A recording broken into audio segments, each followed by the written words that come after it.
And boom, we are live. What's up, everybody? Welcome into Cobra Cast 199. I am your host, Jeremy Prime, Mage of the 199. And we got a Trump rally in New York today. Should be a good one. We will see. I've already got the screen shared, so we're kind of just waiting. President Trump is scheduled to speak in 3 minutes. Sometimes it takes him a little bit longer. He is a busy man, so we'll see how long it takes for him to get there. There's been a lot going on today. We had an early report that we had a potential bomb situation in a car, but apparently that is not what happened. So I'm not sure what to believe anymore with all of these stories surrounding President Trump. It's absolutely insane. But hope you're all doing well. We got AOE2 Freak with a 20 to start us out. New York is in play. That's 100% accurate. It's crazy. Says, I have been told repeatedly that you are gay, but the stream is early, so I thought that meant you were straight. Who should I believe? You should always believe the internet.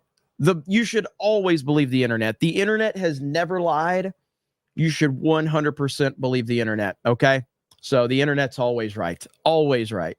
That's what I've been told anyway.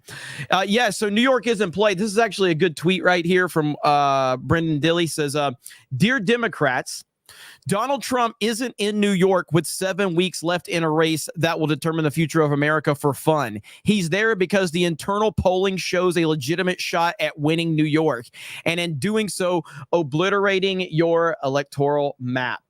Massive opportunity for President Trump. So Trump ain't messing around. The fact that New York is in play is absolutely crazy right now. And like, look at this. Like, this is what Donald Trump is doing, okay?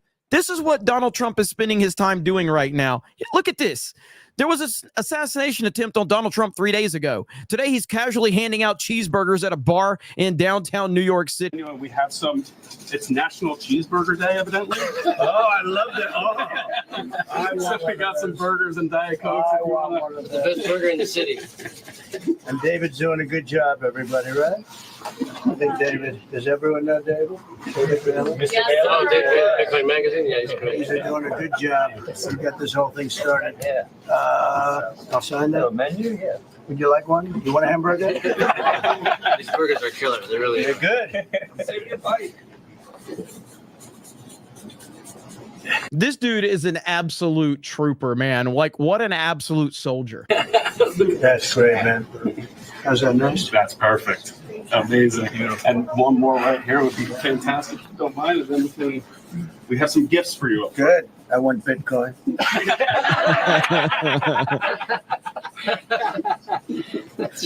Okay, you got it. We appreciate your open-mindedness. Thank you so much for coming here. No, We it's really great. appreciate It's a new era. And that's what's happening. It's amazing to see what's happened in such a short period of time. Congratulations. Thank you, Mr. President. Thank you. Thank you, everybody. Thank you. Mr. President, you want to answer now? Yeah. Or You want the hamburger? Thank you. These suckers are good, too. Yeah. This is a crypto burger. Actually, you should name them. Name a Bitcoin and a crypto. Our boy Munchie Ninja in the house with a 50 says even Cuomo has now bent the knee. In the end, everyone will acknowledge the emperor of MAGA kind. Yes, I actually did see that video where he basically was apologizing to Donald Trump and everything. So yeah, very, very interesting. I still don't trust Chris Cuomo. I also saw The Rock with his interview with Patrick Bet-David. The Rock is probably the most phony person. He might be as fake as Kamala at this point in time. Absolutely, like, ridiculous how pathetic and disgusting these guys are. Mike Hill says the next live action Transformers movie will be a crossover with G.I. Joe. Let's hope they don't fuck up Snake Eyes. Yeah, I know. I'm very cautious about the whole thing. I'm very cautious. Operation Outstanding Infield. What's up? Drew says, be outstanding or be forgotten. Thank you, brother. Appreciate that. But yeah, we are currently waiting for President Trump right now. President Trump is a fan too, especially during these rallies. Our true social accounts of mine, hers, and RSBN on the network account. Be sure you're following them. All right, so we are currently waiting. Hope everybody's doing well today. Thank you so much for being here. You are greatly appreciated. We are now less than 2 months from the election, and it's going to be a wild. It's going to be a wild 6 or 7 weeks, man. It's going to be wild. Swig of water for the working man out there. Let's see. Is Snake Eyes white with blonde hair or Asian? He's white with blonde hair. That is the source material. The live action Snake Eyes movie, don't acknowledge it. Ever acknowledge it. Because it is the worst thing ever. Jeremy, a homosexual, says gay. Thank you for sending money to call me gay. It's always wonderful. The internet's the best thing ever. I love the internet. You, me, and the movies says, did you see the Teamsters tweets today? I did. So the Teamsters I think that they've endorsed Democrats for like ever and a day, and now they are not willing to endorse Kamala Harris, even though the majority of them support President Trump. They're just not endorsing a candidate, which is essentially a win for President Trump. By them not endorsing a candidate, that is a win for Trump. Mike says, I also saw Trump will be on Gutfeld tonight. Really? Trump's going to be on Greg Gutfeld tonight? If that's the case, I'll be tuning in. Hell yeah. Selfless. What he does for this nation and this country is only about to get better. Absolutely. I agree with every word you just said over there. And again, the president, it's 7 o'clock any minute now. We're expecting him to come on in just maybe seconds from now. Yes. So I think we're going to. Golden Nugget says, no, Snake Eyes is Asian plus Titanfall too bad. That is hate speech in my chat. We don't accept that. Much fun being with you. And what we'll do. Come on. Up right now, memoriam passes play agape from his entire organization. Make sure you're. Yeah, I just Brannigan 1980 something. There we go. And it means that we're getting very close because the playlist is coming to the finals. The lights are starting to dim just a little bit more. You're seeing everybody's dancing. And you know what's so interesting is that there have been people outside since last night. And yet, all these hours later, they're all ready and raring to go. They're so ready. You know, I saw a post that really made me cry. It said something like, the reason we are all coming to New York to be there for President Trump is because we don't know if we'll ever get a chance to see him do a rally again. And hopefully he'll do it. Donut Lord says, Jeremy, I'm getting a PS5 Slim on top of a Switch. I already have an Xbox Series X. Let's freaking go. Also, your Crocs are gay. Crocs are life, baby. Here in Florida. One of the things that I thought was really relevant to notate was something that I had seen. The Cowboy Ninja says, you're gay, but I love you, Jeremy. Hail the 199 and Trump 2024. Doug B in the house says, DeSantis is trying to redeem himself to Trump by going after Ruth. Too little, too late to help any presidential run, in my humble opinion. Yeah, I mean, look, DeSantis, I can overlook the past, but to actually would I support DeSantis as an actual presidential nominee? No, I would not. Not at this point in time. There's just no way. I just couldn't do it. I couldn't do it. Now, 2028 will be a whole different ball game, so we'll see how that looks then. But yeah, but he's been a great governor. Statement alone, and that's. We got Nandy in the house with a 20. Says, look, Jeremy. Look at Jeremy being his true self, embracing his homosexuality. Take notes, Beardo. Yeah, like there's so many people that don't understand the joke, and then they come in here and they're like, it's like, dude, if you grew up in my era, like gay does not mean like gay never the F word that you're not supposed to say. That didn't actually even mean gay. It meant like you're just retarded, you know? Like, let's get back to that. Okay, let's get back to where you could just call each other retarded and nobody gets offended. You know, it's just shit talking with friends. That's what it is. These people are pathetic if they can't handle some shit talking. Ministry of Wrong Thing says, you don't need a decoder ring to know why Hillary is crawling back to whine about disinformation right when everybody is talking about Haiti. 100%.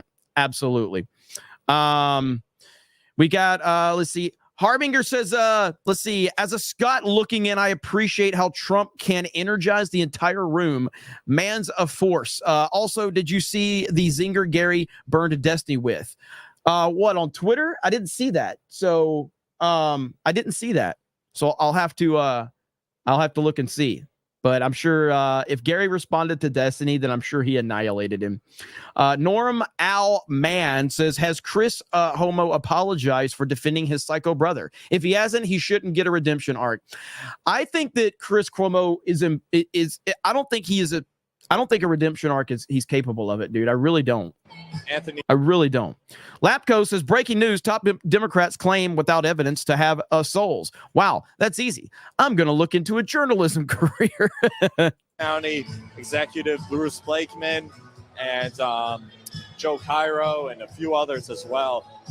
It's good to see everyone now on board. Yeah, Chris Cuomo, there's just no redemption arc for that guy. I think that almost anybody it has a redemption arc, but Cuomo is, I just can't see it, man. I'm not going to ever be able to trust a word that man says ever. Same with Dwayne Johnson. And I actually have no problem calling Dwayne Johnson because The Rock, the professional wrestler, he's phenomenal. Dwayne Johnson is a piece of shit. Dwayne Johnson is about as fake as Kamala, and that is about the most disrespectful thing I can say to somebody.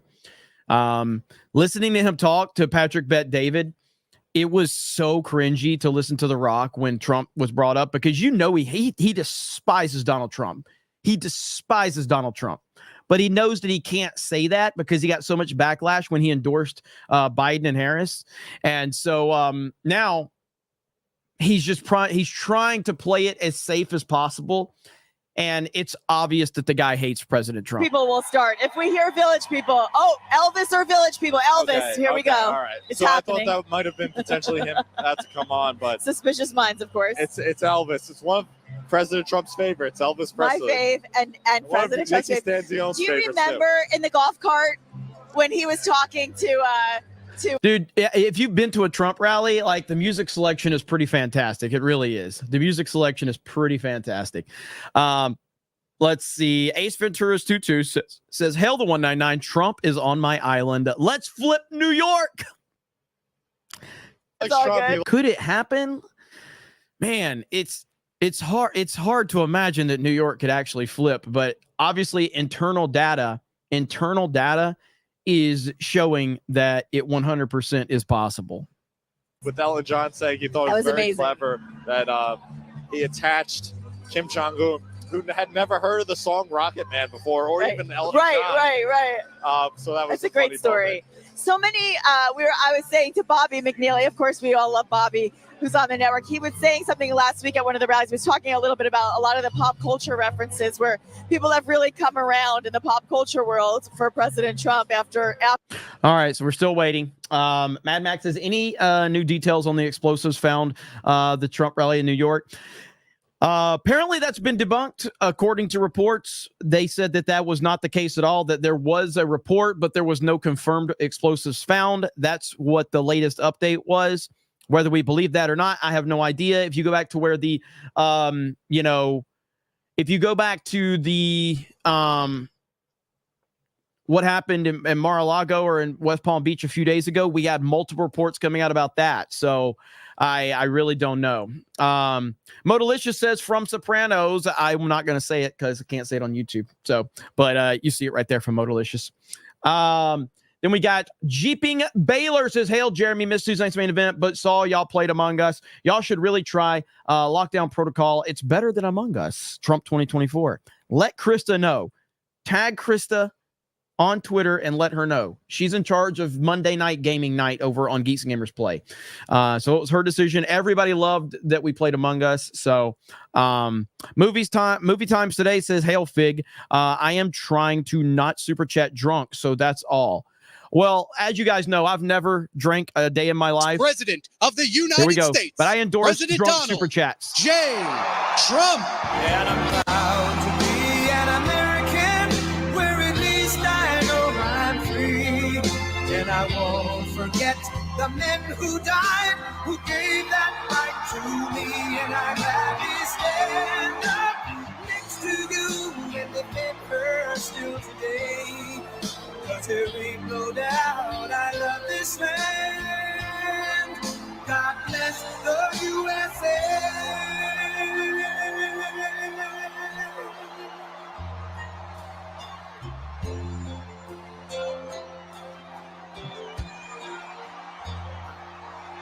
From the lakes of Minnesota to the hills of Tennessee, across the plains of Texas, from sea to shining Huge sea, pop. from Detroit down to We got like Stone Cold Steve Austin level of a pop right there. Like this is Attitude Era pop. Okay, absolutely insane. They love this man. Let's flip New York, baby. proud to be an American, where at least I know I'm free. And I won't forget the men who died, who gave that right to me. And I gladly stand up next to you and defend her still today. 'Cause there ain't no doubt I love this land. God bless the USA.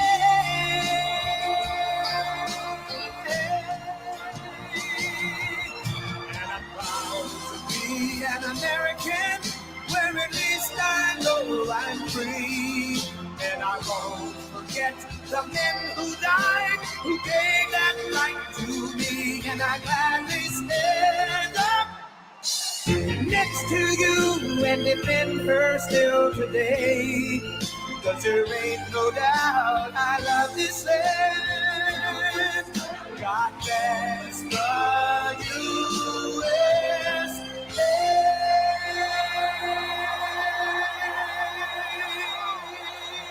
Wow.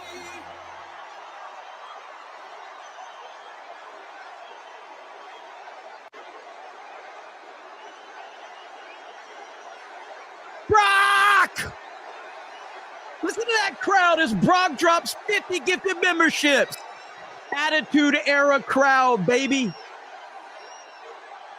The energy is insane. Wow. This is a big crowd. Let's go. This is a big crowd. Thank you very much, everybody. Thank you, Brock. Thank you very much, everybody. And a very big hello to New York and a place called Long Island, which I know very well. And I'm thrilled to be back in the state I love with thousands of proud, patriotic New Yorkers who are really the heart and soul of America. We know that. And the reason I'm here is because it hasn't been done in many decades. It hasn't been done for a long time, but we are going to win New York. Yeah! Let's go.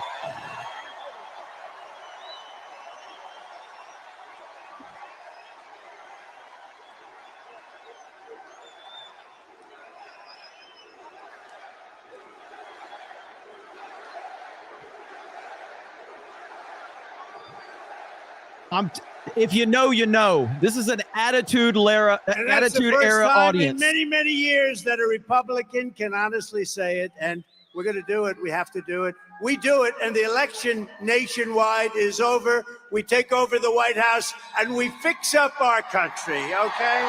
We fix up our country.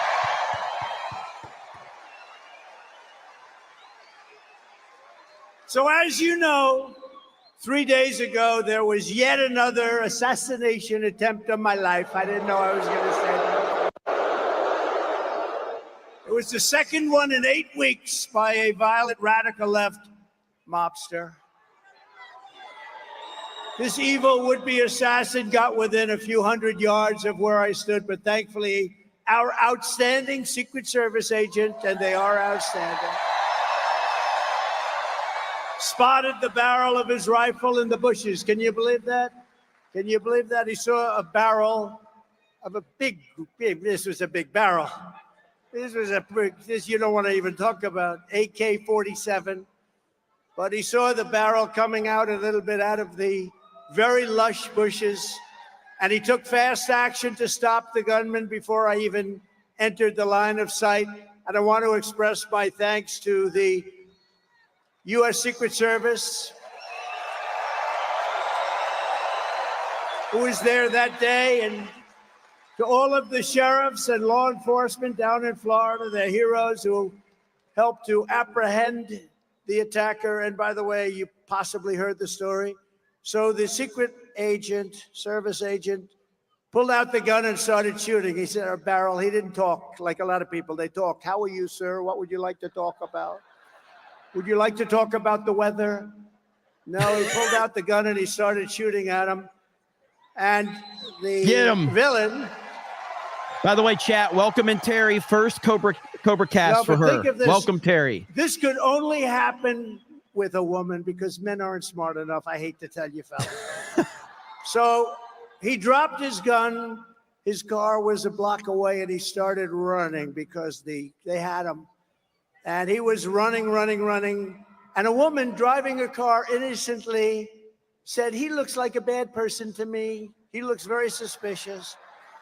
And she followed him and pulled up to the back of the car and started taking pictures of his license plate. Can you believe it?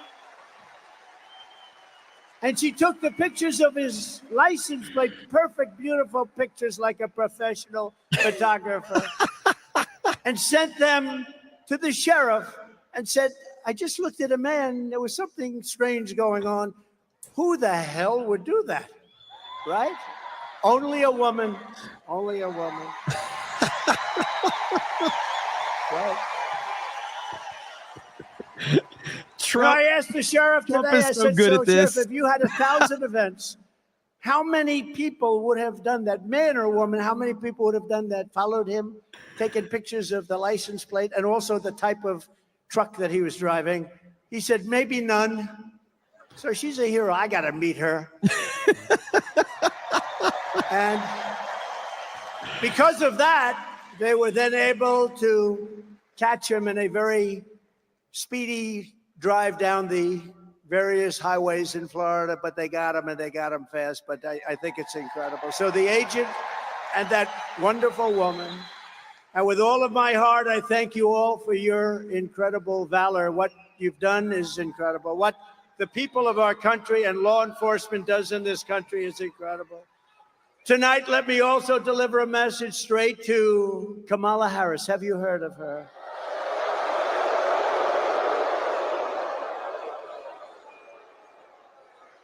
Who, by the way, was just rated by far the most liberal senator in the U.S. Senate, more so even further left than Bernie Sanders and Pocahontas. Pocahontas. She's more so. Elizabeth Warren, she's more left than Bernie Sanders or Elizabeth Warren. Let me also deliver a message straight to Kamala Harris, the radical left Democrat politicians, and the fake news media. Look how many are there.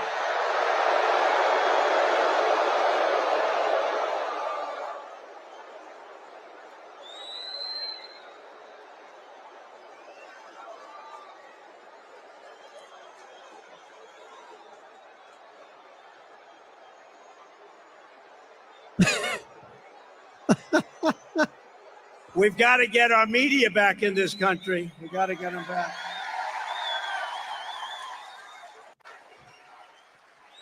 But the message is it's time to stop the lies, stop the hoaxes, stop the smears, stop the lawfare or the fake lawsuits against me, and stop claiming your opponents will turn America into a dictatorship. Give me a break. Because the fact is that I'm not a threat to democracy, they are.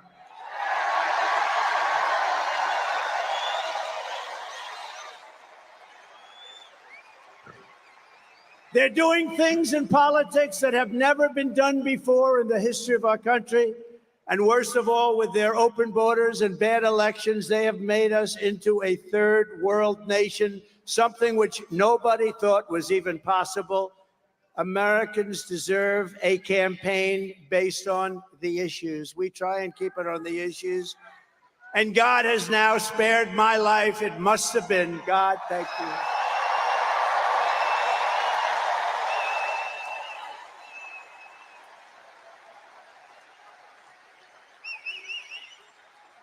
Not once, but twice. And there are those that say he did it because Trump is going to turn this state around. He's going to turn this country around. He's going to make America great again. And maybe. And we're going to bring back religion into our country. Bring it back.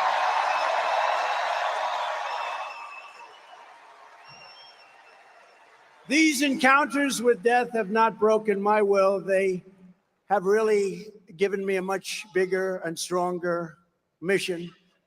They've only hardened my resolve to use my time on earth to make America great again, for all Americans, to put America first.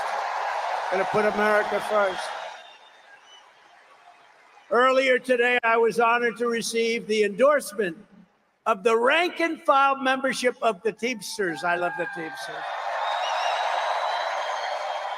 They delivered all that concrete for those buildings I built in New York. They delivered the big, heavy, most beautiful trucks you've ever seen. They delivered the concrete in all those buildings I built in New York. But, you know, this hasn't happened in so many decades. We won the overwhelming majority of the local chapters and the members, and as a result, the national organization has refused to endorse the Democrat candidate for the first time in many, many decades. And I also want to thank Teamsters President Sean O'Brien, amazing man, and all of the incredible rank and file Teamsters across the country, because this was a surprise. It's automatic. They endorse the Democrats, automatic for many, many decades. But you know what? They said, they looked at her, they said, we're not going there. I'm sorry. These are tough people. And together we will secure our borders. We will protect our workers. We will defend our jobs. We will rebuild our country with American skill and American pride and American labor. Right?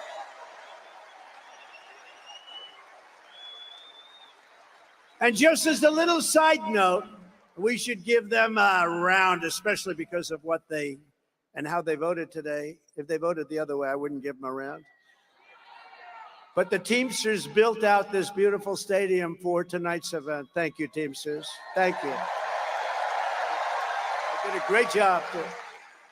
To every hardworking American, whether you live in a red state, a swing state, or a state with a failed Democrat rule, this year, we need to elect all Republicans up and down the ballot. We have to clean out and straighten out our country. With your vote, we are going to rescue our country. We are going to rescue our Democrat-run states. We are going to start by saving the great state of New York. Is that good?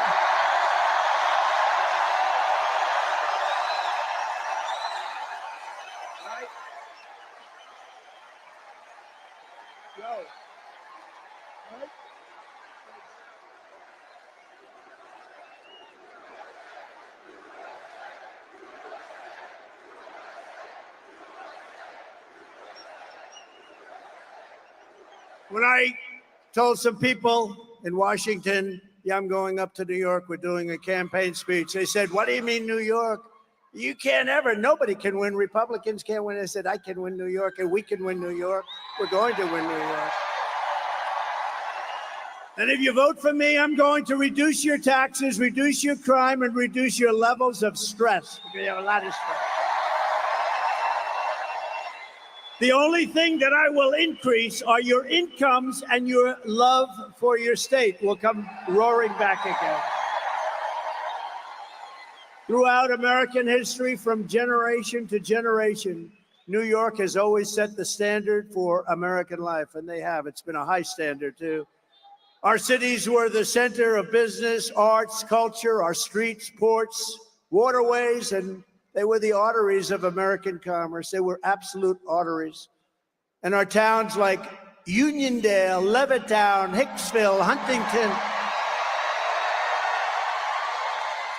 these were great, great towns where you grew up and you loved and you stayed. But look at what has happened to New York and the other states, all run by radical left Democrats, every single one of them.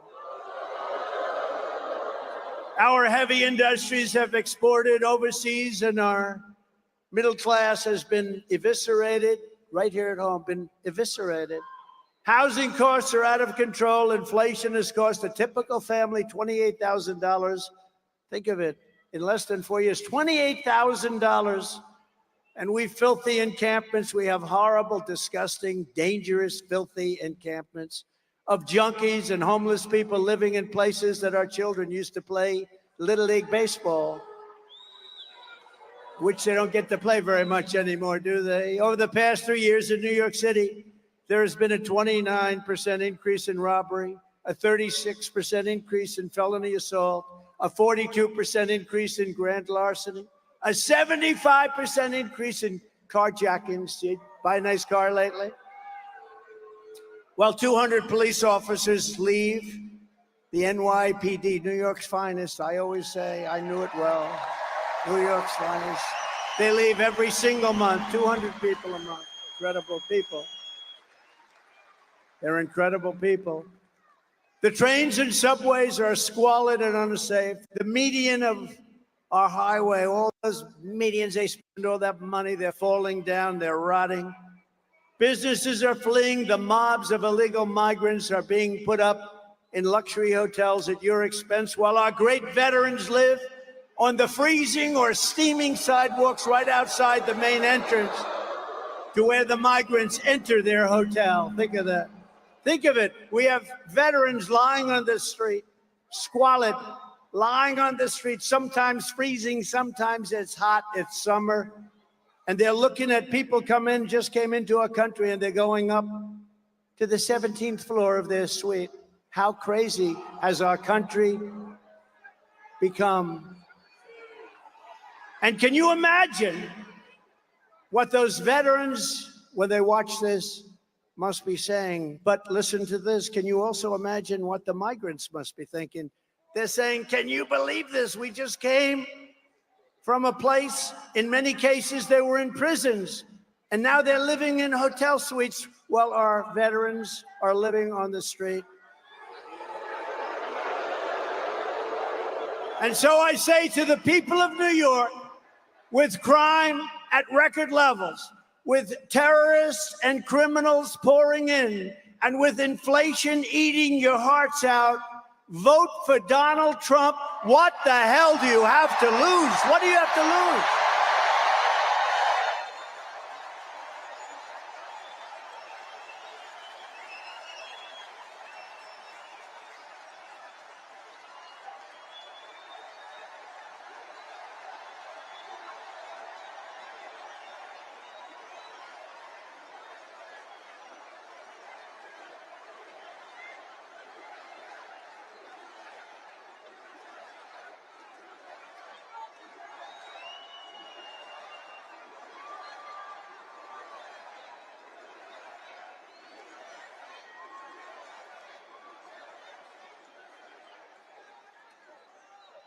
What do you have to lose? Think of it. What the hell do you have to lose?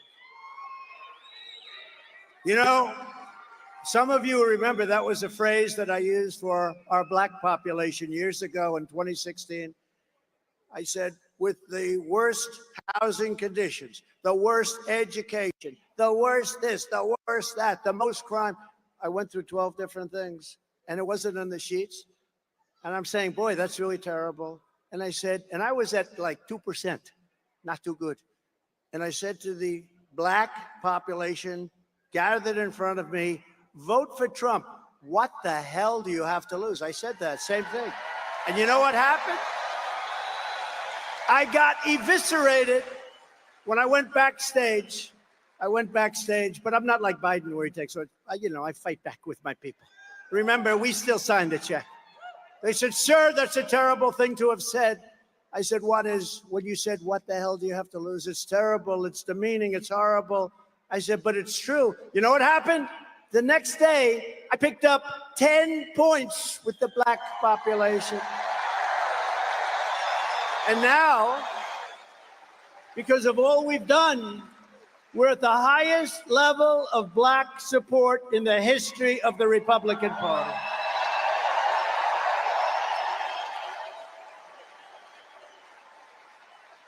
And by the way, the Hispanic support, do we have any Hispanics?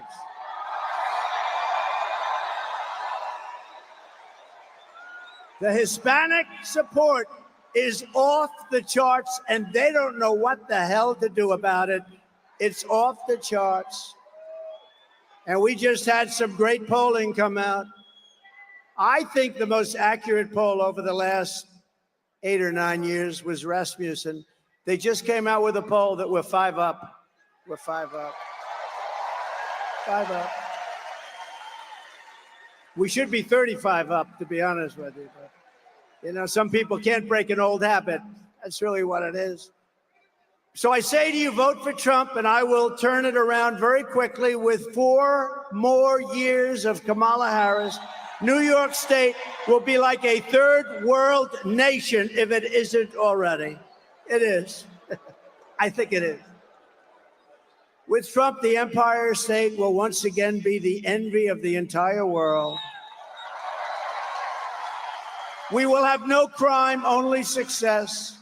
And unlike your current radical Democrat regime, I'm not driven by partisan ideology. I'm driven by results, and I'm driven by New York common sense. It's common sense, right?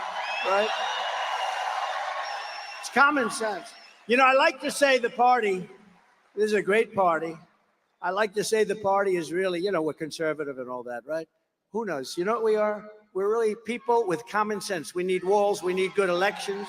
We want low taxes. We want great police officers that are well taken care of. We don't want to defund the police. We're the party of common sense more than anything else. And it's picked up a lot of steam. It's true.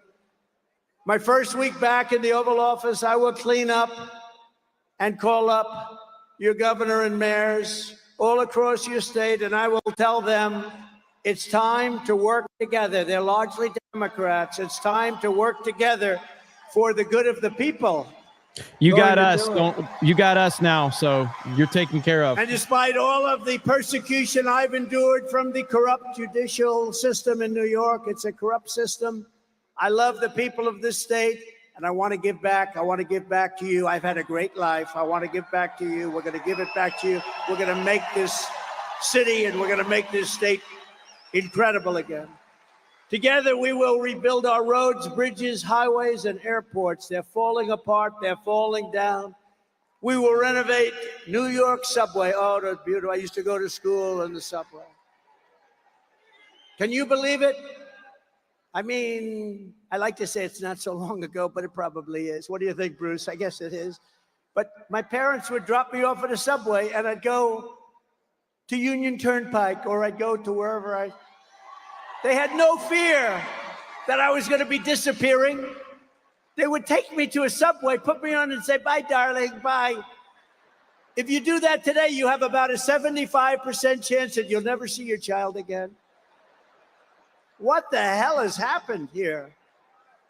What has happened? We will renovate the New York subway so that the greatest city in the world finally has, again, the greatest transit system anywhere in the world. You have the basics. We have to clean it. We have to take care of it. We have to give it a little love. And we have to get the criminals hell out of there. We will once again Support our incredible police officers, New York's finest. A lot of them.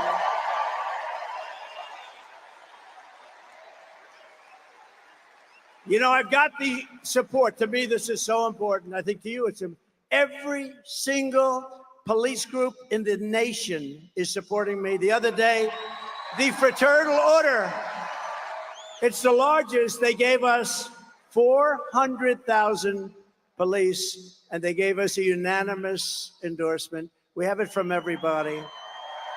Have it from everybody.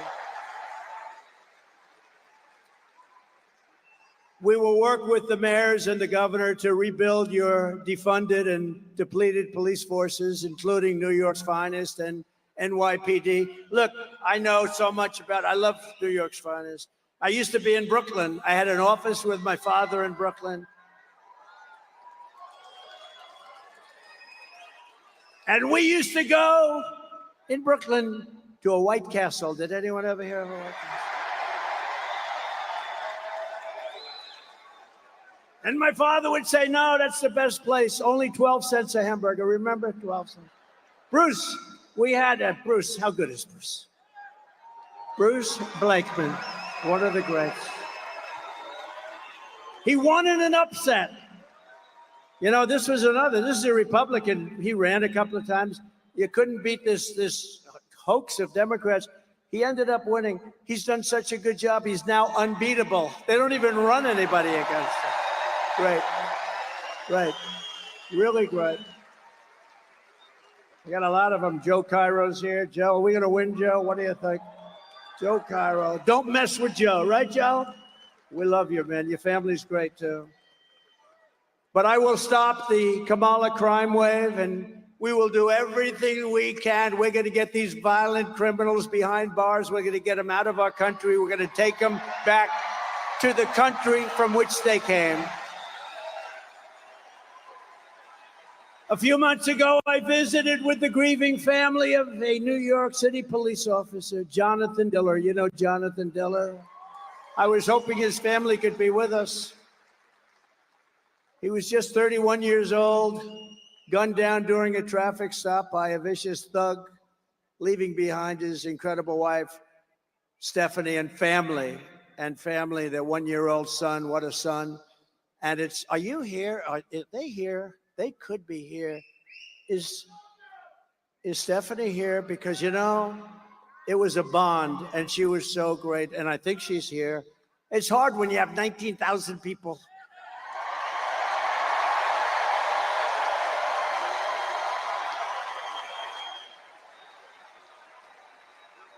And Stephanie, unlike a lot of my friends, doesn't want adulation. Honestly, what she wants more than she wants her husband back. That's what she wants. She doesn't want adulation. I have other friends. You'd find them. I have other friends. If you said their name, they'd be jumping up. Here I am. Here I am. Stephanie doesn't want that. What a great family. What a great family, and what a great guy he was. The criminal charge was savagely murdering Officer Diller, was previously arrested by the NYPD 21 times, right? 21 times, Bruce. And the accomplice driving the car had been arrested 14 times, but he was actually much worse. He was more vicious. 14 times, but he was actually far more vicious. This is the kind of story we hear every single day under radical Democrat policies like cashless bail, cashless bail. You kill somebody, and you're out on the streets in 2 hours. Cashless bail has been a disaster for our country. Kamala Harris wanted it no matter where she went. She boasted about being the leader of the movement of cashless bail, just like she led the effort to defund the police. You know, she was the leader of the effort to defund the police, and now she's running for president. But a little while ago, like everything else, no fracking, no this, no, she changed her mind. Now she says she likes the police. She can't say love, but she says like. She's made a lot of progress, but you know the first thing that would happen is she will go to defunding the police, if that's even possible to think about. But when I get back into the Oval Office, the madness ends and the law and order is going to return to our country.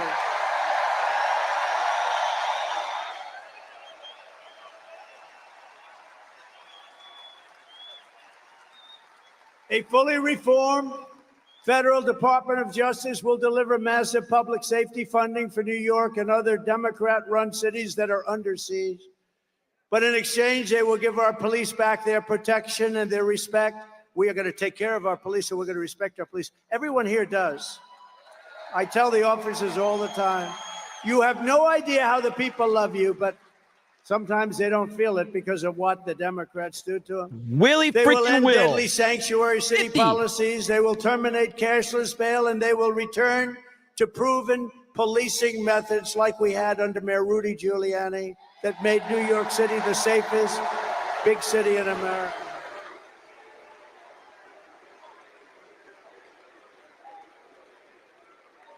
Simultaneously, we are going to make life in New York State affordable again. Little word, affordable. A vote for Kamala Harris is a vote for 4 more years of job losses. Look at what's happening. Businesses that are And Brock fleeing, earlier money dropped a draining big out of your 50. state, and hundreds of thousands of illegal migrants sucking your public resources dry. You know, I've always heard for 20 years, I've heard that New York City has no money, and yet they're going to spend $3 billion on illegal migrants, and they're not getting it from the federal government. You wonder, they never had money, but they have $3 billion to take care of people that came into our country illegally. Doesn't make sense. But under the Trump economic plan, we will cut your energy prices in half within 12 months. Half, because we have more liquid gold under our feet and we don't use it. We go to places like Venezuela when we have more than Russia. We have more than Saudi Arabia. You remember I got Anwar approved in Alaska. It's the biggest site anywhere in the world, probably bigger than Saudi Arabia, bigger than Russia. And what did they do? In the first week in office, Ronald Reagan tried so hard he couldn't get it. I got it. The biggest site in the world, Alaska. And in the first week in office, they terminated it. We'll have it back very quickly, I promise you that. We will rapidly defeat inflation. We're going to bring your prices down. All they're doing is they've cut it, but you're up 55 or 60%. People that used to live a nice life 4 years ago, they can't afford an apple. A woman, they showed a picture of a woman the other day. I said, boy, that's sad. That should never happen to her. She went to the counter, the cashier. She had 3 apples. And when she was standing with the cashier, she realized she didn't have enough money for one of the apples. And she took the apple, brought it back, and she bought 2 apples. That shouldn't be happening in our country. That shouldn't be happening in our country. We will cut interest rates, cut insurance costs, and insurance is horrible. And massively, we will cut your taxes again. I gave you the largest tax cut in the history of our country. Your 5 is And just we as have important as their something 50, brother. Thank you, Jesse. Kamala Harris, as you look at her plan, will give you very simply the largest tax hike in American history. She's going to lift your taxes. This is the only person I've ever seen, and Biden too. They announced that they're going to raise your taxes, and it's supposed to be good politically. I don't think so. I don't know. I've never seen that, Anthony, before, where they say they're going to raise your taxes. They're going to raise your taxes. To vote for me, I'm going to raise your taxes. Can you believe it? I made a mistake. I shouldn't have done that because the news will say, vote for me, I'm going to raise it. They're going to say, they're going to attribute it to me. I can't do that. I told our great First Lady I will not be sarcastic anymore. When you joke or when you're sarcastic, the fake news will take a story like that. I'll say, I never said I was going to raise your taxes. Yes. Vote for me, I'll raise your taxes. Kiddingly, kiddingly, kiddingly. These people are the worst. When I imitated Joe Biden because he couldn't get off the stage. So I'd imitate him because he couldn't find the stairs. He'd look around. He finished the speech would last. The speech would last maybe 3 minutes, maybe a little less than that. And then he'd want to get off the stage, and it always go like this. But you remember, we're not running against him. We're running against somebody who's actually much worse. Ready? And he'd go like this.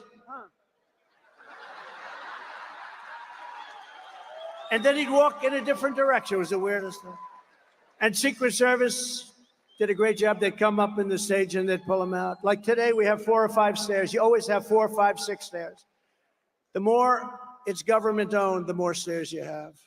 But you always have a lot. So I said to our great First Lady, who can draw a crowd? Did you watch me tonight on television, First Lady? People love our First Lady out there.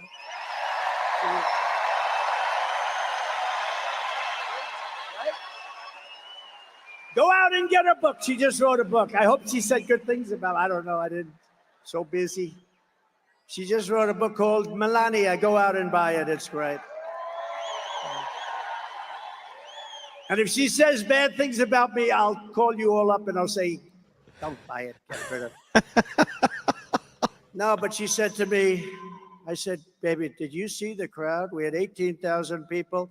We could have filled it up 3 or 4 times. Bruce Blakeman said to me, if we went to a stadium or a park, we would have had 100,000 people or more. So I'd call up my wife and I'd say, baby, who could draw crowds? Nobody can draw crowds like me. Nobody, not even close.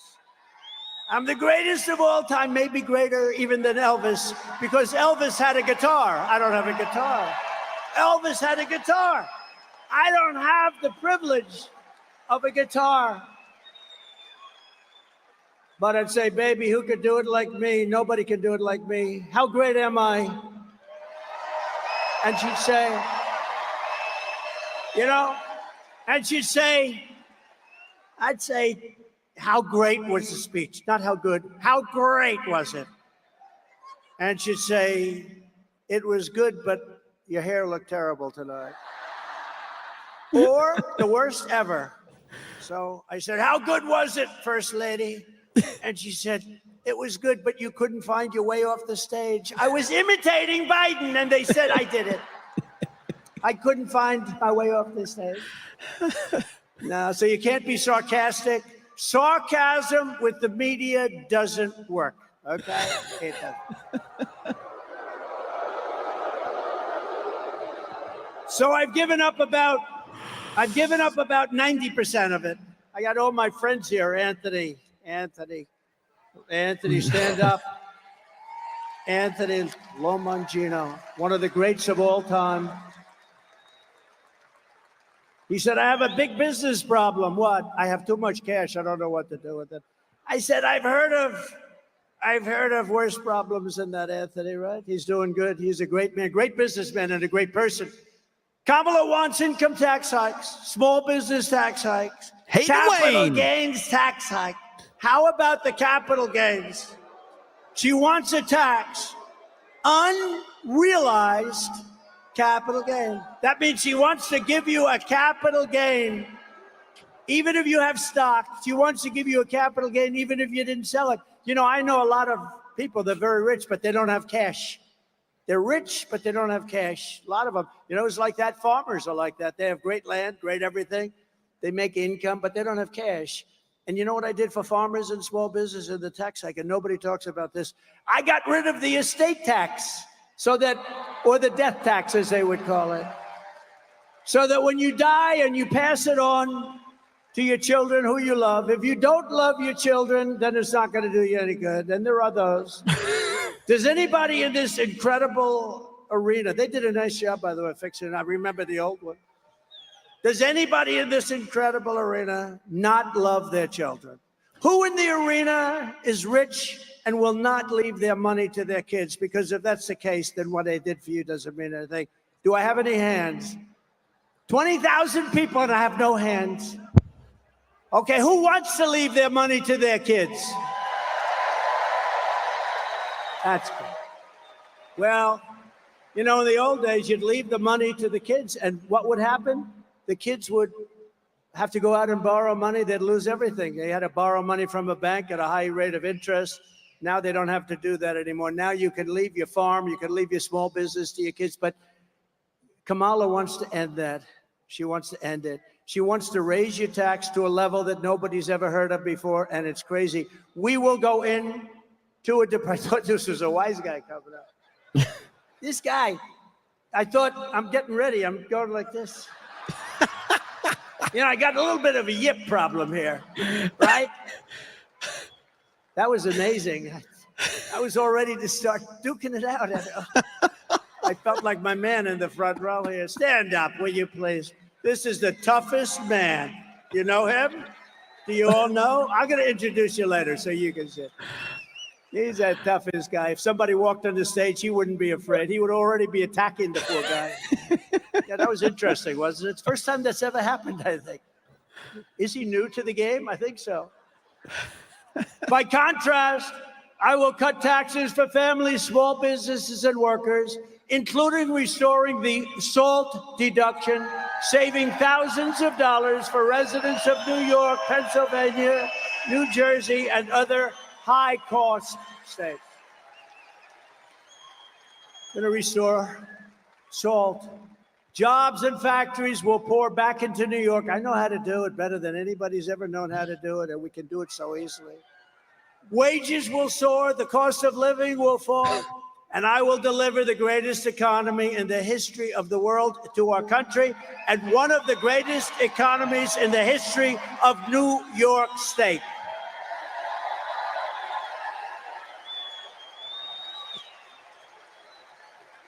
And a key part of restoring safety and saving our economy is stopping the invasion at the border of our country.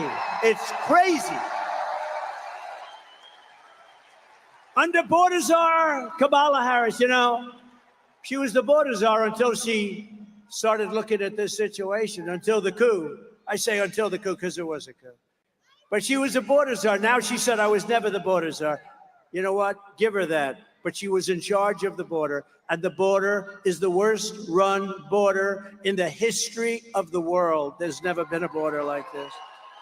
21 million people, illegal aliens are coming in from all over the world, from prisons and jails, from mental institutions and insane asylums.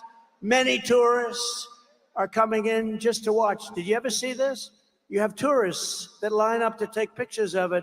They usually turn out to be the fake news, and the pictures are so bad they never show it. The fake news never, ever talks about it, but we have massive numbers of terrorists coming in to our country. You have everybody coming in. We have people that can't speak the language. The great Tom Homan told me the other day, great guy, central casting guy, great guy. He told me the other day, last month, they figured it out for the last 12 months, 168 different countries came in, represented, and came into our country. Most people don't even know you have that many countries. You actually have over 200, but most people don't know. But I want to be known as one thing. In 2016, I probably won because of the border. I did a great job. I cleaned it up, and the border was good. And in 2020, even though I got millions and millions more votes, they said, sir, if you get the same number of votes as you did in 2016, 63 million, sir, you cannot lose. I got millions more, and I lost.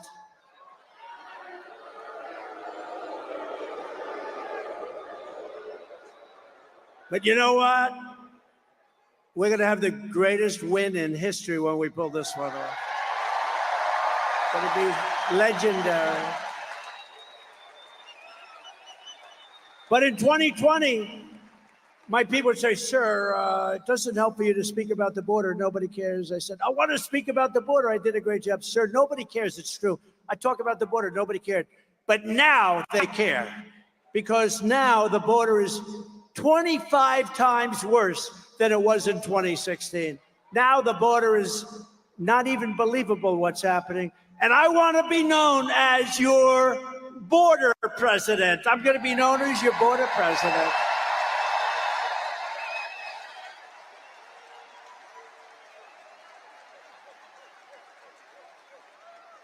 And Kamala will be known as your invasion president.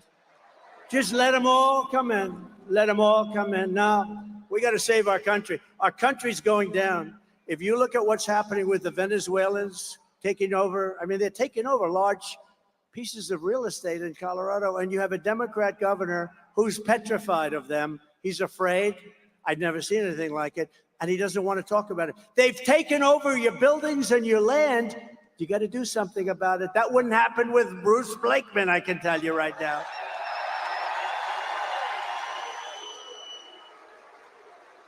Bruce, would you let people come in from a foreign country like Venezuela, where, by the way, their crime rate is down 72% because they've taken their prisoners, they've taken their gangs, they've taken their drug dealers, and they've shipped them all to the United States, so their crime rate's down. But Bruce, would you ever tell the people that you're supposed to be protecting when they call? A lot of Venezuelans are in here and they have very big guns. Would you say, listen, I don't really want to do anything about it? Would you do that? Or would you say, don't worry, we'll have a force of people over there within minutes and it would all be over, right? Right? I think so. No, he wouldn't play games. He wouldn't play games. But you know, these people, the law enforcement, they're afraid in these places because it's so violent. They've never seen people like this. These are violent people that they're allowing into our country. It is truly an invasion, and we're not going to let it happen. We're going to take those violent people and we're going to ship them back to their country.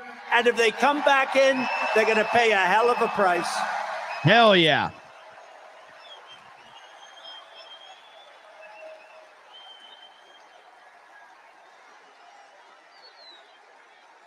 Thank you. We have no choice. We have no choice. It's not like, you know, this is not sustainable by any country. This is not sustainable. How about in Springfield, Ohio? They had 32,000. This is a little beautiful town. No crime, no problem. 32,000 illegal immigrants come into the town, 32. So they almost doubled their population in a period of a few weeks. Can you believe it? And you know what? They've got to get much tougher. I'm going to go there in the next 2 weeks. I'm going to Springfield and I'm going to Aurora.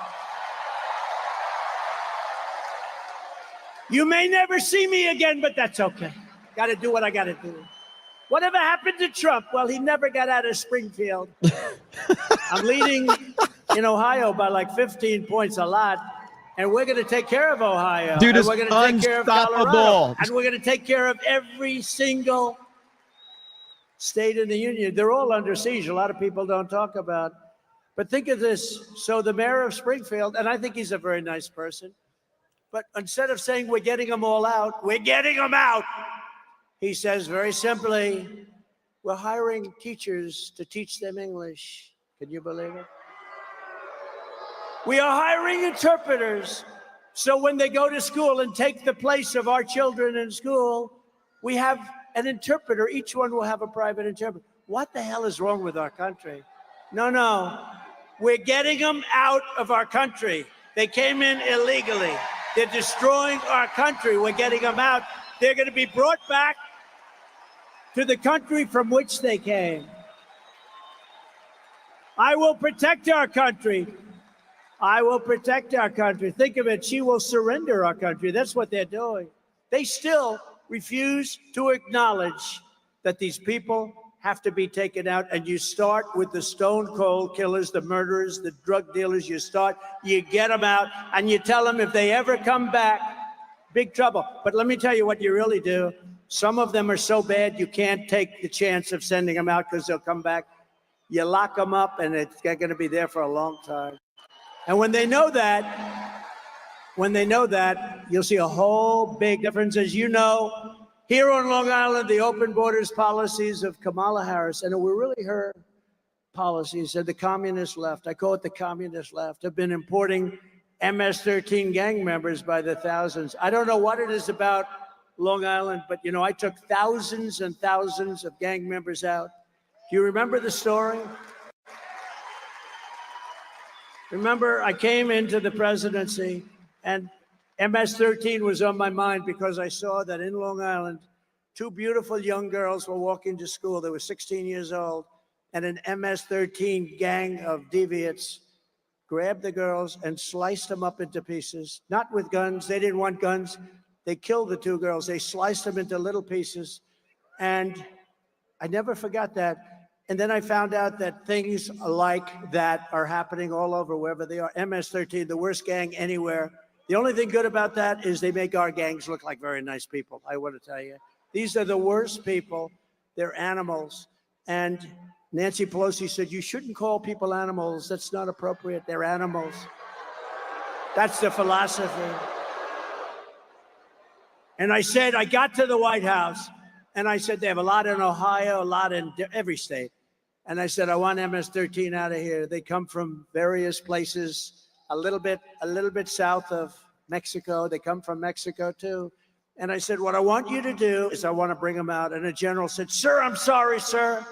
The countries will not, under any circumstances, allow us to bring them back in. They don't want them anymore, sir. I said, how long has this been going on? Many years during the Barack Hussein Obama. Has anyone ever heard of him? Many years, sir, under the Barack Hussein Obama administration. It's been going on for years, so they won't take them. You know what they did? They would take Honduras, okay? Think of it. They would take planes, and they would put them on the runways. They would put the planes, El Salvador, or different countries, some of the roughest gangs. They put big commercial aircraft. So when a plane is going to fly in with 200 or 300 MS-13 killers, you couldn't land the plane. They said, sir, we can't get them back. All of the bus routes are blocked. We can't get the buses in. And when they know a plane is coming, they put planes on the runway. Sir, we won't be able to do it. I said, I think you will. How much money do we pay them for economic development of the dictator's house? How much money do we pay them, General? I'll get back to you, sir. He comes back the next day. Sir, we pay them $750 million a year. It's a lot. Let me tell you, it's peanuts compared to some of the money. Mod, go over to Rumble and ban the bots.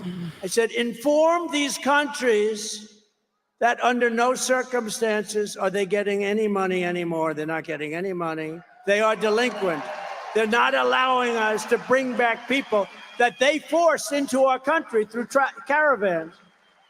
So they informed them, and the next day I get to the Oval Office nice and early, and I get calls from 3 particular countries separately.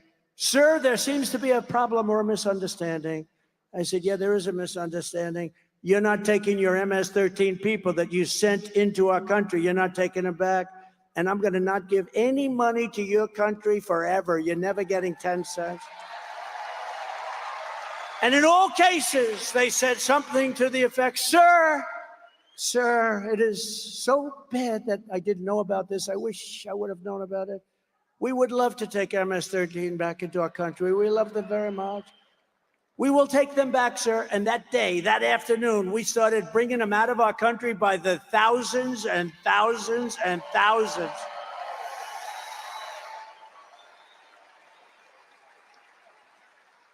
And the worst part of the story is, now, I still didn't pay them. I figured. But now they're getting $4 billion a year under Biden. Biden said, do it. Maybe she knew about it. I don't want to blame her if she didn't, but $4 billion. You know why? Because he wants them to create a beautiful environment so that they say that that's not going to happen. Okay, the money's going to be stolen all over the place. So instead of 750, it's now at $4 billion. An estimated 75% of arrests in Midtown Manhattan and over 60% of arrests in Queens are now illegal aliens. Congratulations. Congratulations. And you know this. In Queens a few months ago, an illegal alien released by Kamala Harris, she was in charge of the border, approached 2 13-year-old children with a machete in broad daylight, forced them into the woods, tied them together by the wrists and raped them, injured them terribly, very badly. You know about it.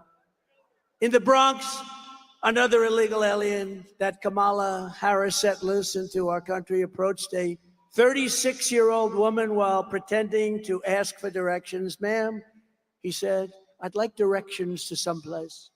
Before he wrapped his arms around her throat, pinned her down on a park bench, and raped her all night and beat the hell out of her.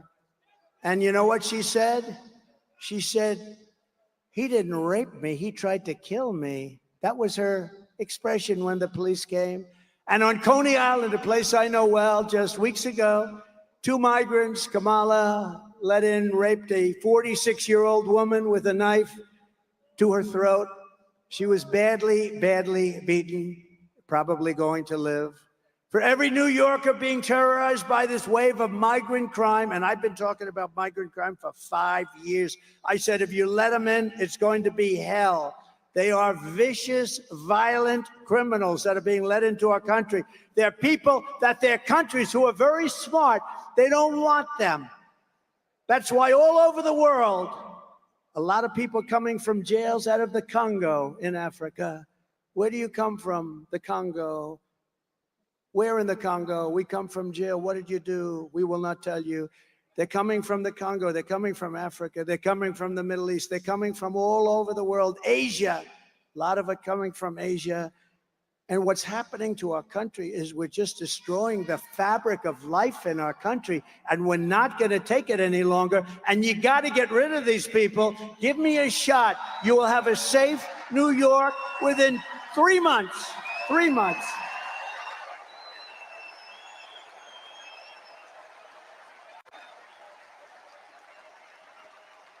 For every New Yorker being terrorized by this wave of migrant crime, November 5th will be your liberation day. It's going to be liberation because you are living like hell. You're living a life like hell. I will launch a special task force of elite federal law enforcement people, many of whom I already know, that are tough, and charge them with crushing the MS-13 remnants. You know, the problem is I got them out and now they come back in. They just walk back in like there's nothing to it.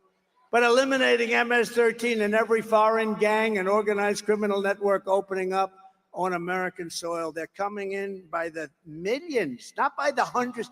They're coming in by the millions. Think of it. Probably 21 million people. That's probably a low number. We can do all of this and more, but patriotic New Yorkers must get your asses out to vote. Gotta get up. Gotta get up. Harry, get up, Harry. Harry, get your fat ass out of the couch. You're gonna vote for Trump today, Harry. Get up, Harry. Come on, let's go. Yes. Let's go, Harry.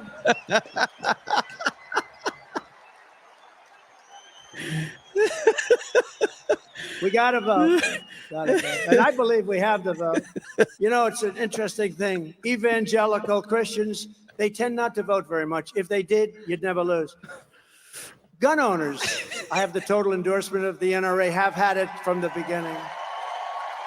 Gun owners don't vote, meaning they don't vote in a proportion that they should. Very small numbers vote. It's probably rebellion, who knows what it is. The gun owners have to get out and vote. Evangelicals, Christians have to get out and vote. People have to get out. There are some groups that don't vote like they should, and we're going to win. We're pleased to be joined tonight by members of Congress that are really terrific, that are warriors, really warriors. And one of them in particular, I love what she did to that woman at Harvard. Oh, that was not pretty. Elise Stefanik. Where is Elise? Where is she? Where is she? She is so great. Where the hell is she? Thank you, Elise. Boy, she was great. Mark Molinaro. Great. Nick LaLota. Nick. Thank you, Nick. Great job. He's doing a good job. Here's another one doing a good job. I gave him a big endorsement, Anthony D'Esposito. He's doing a great job. Thank you, Anthony. Salt. Salt, Anthony. Remember, fellas, salt. Brandon Williams, doing great. Thank you, Brandon. Thank you very much. Get out of bed, Nick Harry. Langworthy, terrific guy. Get your fat ass out of Claudia bed. Tenney. Go vote. Where's Claudia? Where's Claudia? She's been amazing. Congressional candidates, Mike LePetri. Where's Mike? Thank you, Mike. Good. I heard you leading big. And Allison Esposito, she's a tough one. Allison, thank you. Thank you very much. It's tough, you know, when you have this many people. I'm looking around. Where's one person? Thank you very much, Allison. Beautiful. Senate candidate Mike Sapriacone. Mike Sapriacone. Come on, Mike. Where's Mike? You got to win, Mike. We got to win that one, Mike. You can do that. You can do that. A former senator and a friend of mine for a long time. And we had disputes every once in a while, but generally I would say it was a 10 relationship. And he was a tough cookie, Senator Al D'Amato. Right? Good man. A good man. A great lawyer and congressman, and he helped me a lot during impeachment hoax #1 and impeachment hoax #2. They were hoaxes. Congressman Lee Zeldin.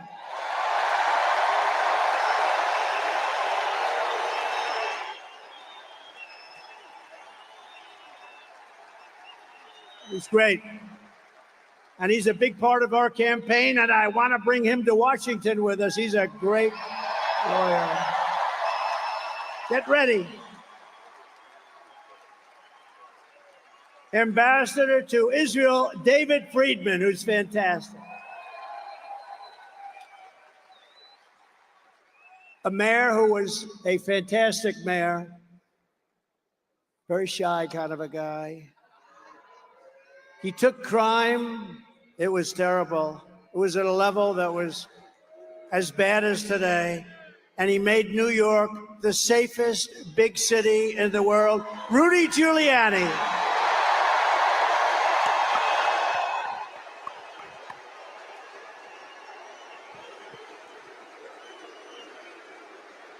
Boy, Rudy, isn't that great? And his son, who happens to be a great golfer. A lot of people say, oh, how's Andrew? Not that good. Let me tell you, he's seriously good. Andrew Giuliani. Thank you, Andrew. Thank you, Andrew. Did a good job. And a very beautiful little boy who went through hell, but I brought him some presents. That's why I was late for you today. I brought him presents. I said, Liam, do you think the crowd of 20,000 plus a lot of people outside, you know, we put up big televisions on the back of the building, but that's not like being here. It's wonderful. Hello out there. I hope you're enjoying it. Big, big, beautiful screens. We have big screens. Not quite like being in the third row, first row, but Liam LaCastro is here, and he is a great young man. He's gone through a lot, but he's going to be better soon, right, Liam? And I got him the most beautiful present.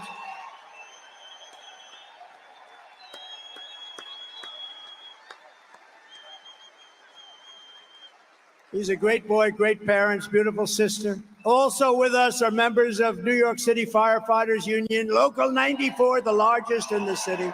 Thank you, fellas. Incredible people.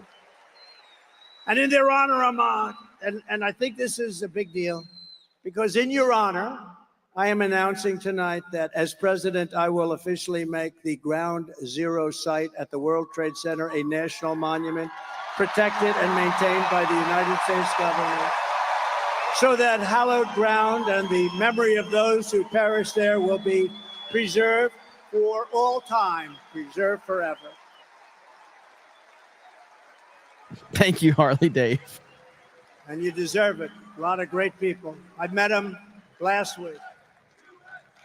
Thank you.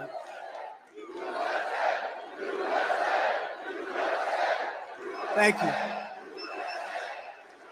I don't trust mail-in voting at all. Well, and I met him last week. Vote in at the person. Ceremony, and it was Vote a in beautiful person. That's my opinion. And met a lot of fantastic people. The New Yorkers who created the 9/11 National Memorial Museum really did an amazing job, didn't they? And many of them are here today, and I want to thank them.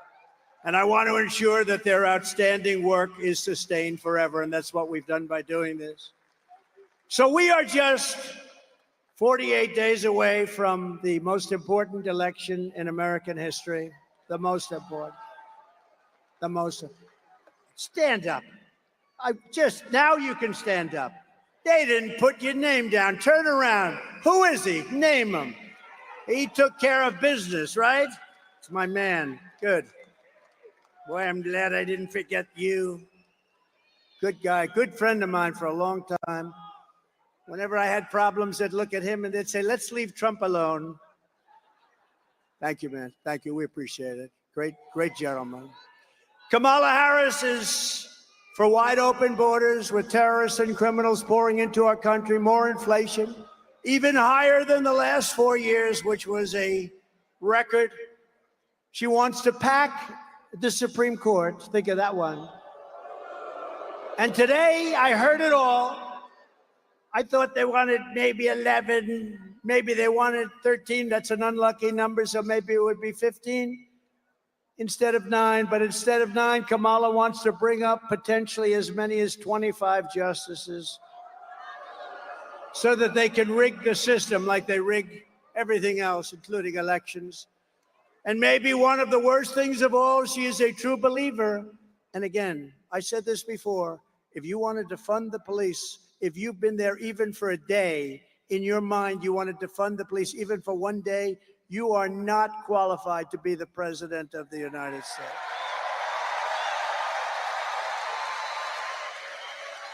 Because anybody who wants to defund the police, we can't have it. We can't have it. It'll go down. It'll go down. We're not going to let our country fail. It's too great. And you know what? If we don't win this election, it's very possible we'll never have another chance. We have to do it. You have to get out. You have to vote. But Kamala vowed to abolish ICE. She supports free health care for illegal aliens. How about that one? You don't get free health care. These are all things that she was for years. Now, for the last little while, she's saying, no, I don't really think that was right anymore. 15 different things. She wants mass amnesty and citizenship for all illegals, which means totally bankrupting Social Security and Medicare. She wants to put illegal aliens into your Social Security and your Medicare system, which guarantees their bankruptcy. She says we must not utter the words illegal alien again or radical Islamic terrorist again. And think of this, during her 3.5 years, to me, this is the worst thing I talk about tonight. It's unbelievable. During her period of 3.5 years, she was in charge of the border. She lost more than 325,000 migrant children, many of whom have been trafficked, raped, and many of whom are dead. Many of whom are dead. Think of what that is. That's like Yankee Stadium filled up many, many times. Think of it. Think of it. As California Attorney General, she redefined child sex trafficking, assault with a deadly weapon, and rape of an unconscious person. I'd never heard of this. Rape of a very unconscious person as totally nonviolent crimes. She vowed repeatedly to ban fracking. She imposed a natural gas export ban that is crushing the state of Pennsylvania. I'm way up in Pennsylvania, by the way. This helps. But she's not going to let, the day after the election, all of these things come back. I hope you know that. She praised the idea of a tax rate of between 70 and 80%. And her only idea for solving inflation is to impose communist-inspired price controls, which have never worked. She pledged to abolish. Does anybody here have private health care? You worked hard. She wants to abolish anybody that's worked hard and made some money. Private health care, no more private health care, and force everyone into a socialist government-run health care with high taxes and deadly wait times. And she even endorsed free sex change operations for illegal aliens in detention, all at taxpayer expense. Now think of that one. They come into the country illegally and they say, I want to change my sex. Oh, that's okay. She's totally in favor of it. I'm sure she'll deny it now, but that's what she is. In 2021, Joe Biden tasked Kamala Harris with bringing broadband to rural America. Rural America was dying for it. and gave her $42 billion to do the job. 3 years later, right now, not a single home has been connected to broadband. Everyone's saying, what happened to the money? $42 billion, not one home. And in the Midwest, you read this, in the Midwest, they built 8 charging stations. That's like a gas pump with electricity, right? 8. They spent $9 billion to build 8 charging stations. Other than that, it really works well. I will end the electric mandate on cars immediately. And I have to say this, look, Elon Musk is great. He's a great guy, and he makes a great car. And as strong as I am on this, because I think they're incredible, but it's limited. Some people want them, and some people love them. I think they're incredible, and he makes a great product, maybe the best product I hear. And he understands this. Some people have to go far distances. Some people don't want the additional cost. Some people don't want their car built in China. Electric cars will be built in China. I'm going to bring back the auto industry. We're going to have gasoline-powered cars. We're going to have hybrids. We're going to have electric cars. We're going to have everything. I personally have no interest in an hydrogen. I heard electric about car. that the other None. day. Hydrogen. There's one little problem. If it blows up, you're dead. It's great until one day there's a little bit of a problem, Anthony, and it blows up. And when that happens, it's not a pretty picture. So I think I'll take a pass on that one if you don't mind for a while. And just today, 3 agencies of the Kamala Harris and Joe Biden administration, the FBI, the Office of the Director of National Intelligence and Cybersecurity and Infrastructure Security Agency, they just released a report confirming that Iran actors hacked into the Trump campaign's email accounts and in turn sought to give the hacked materials to the Biden-Harris campaign. They gave them all of the materials because Biden is working with Iran, and Iran doesn't exactly like me because they were ready to make a deal, except we had an election that was rigged and stolen. And look at what's happening to our world now. But no, Iran hacked into my campaign. I don't know what the hell they found. I'd like to find out. Couldn't have been too exciting. But they gave it to the Biden campaign. I can't believe it. Oh, yes, I can. But this is really foreign election interference. This is real election interference, not the phony crap that they've been trying to pin on me with Russia, Russia, Russia for years. Whatever happened to Russia, Russia, Russia? Remember the 51 intelligence agents? They said, no, no, the laptop from hell, it's Russia. No, it was Hunter. Hunter.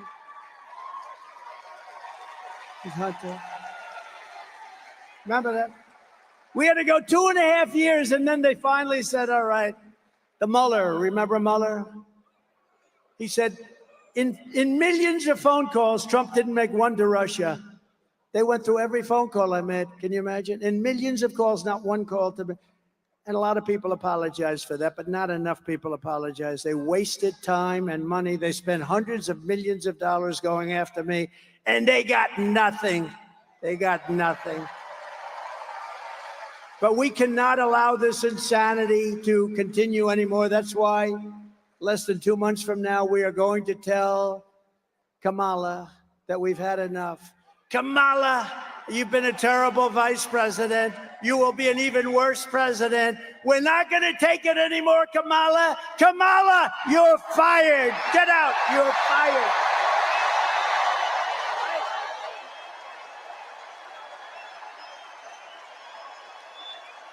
We're not going to take it anymore, Kamala.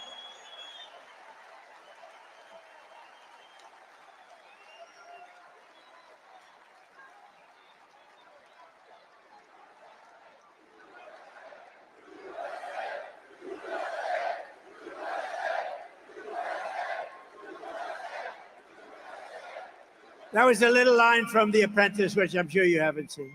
What a great show. Was The Apprentice good or what? From the moment we take back the White House from Kamala Harris, I believe we are going to have the 4 greatest years in the history of our country.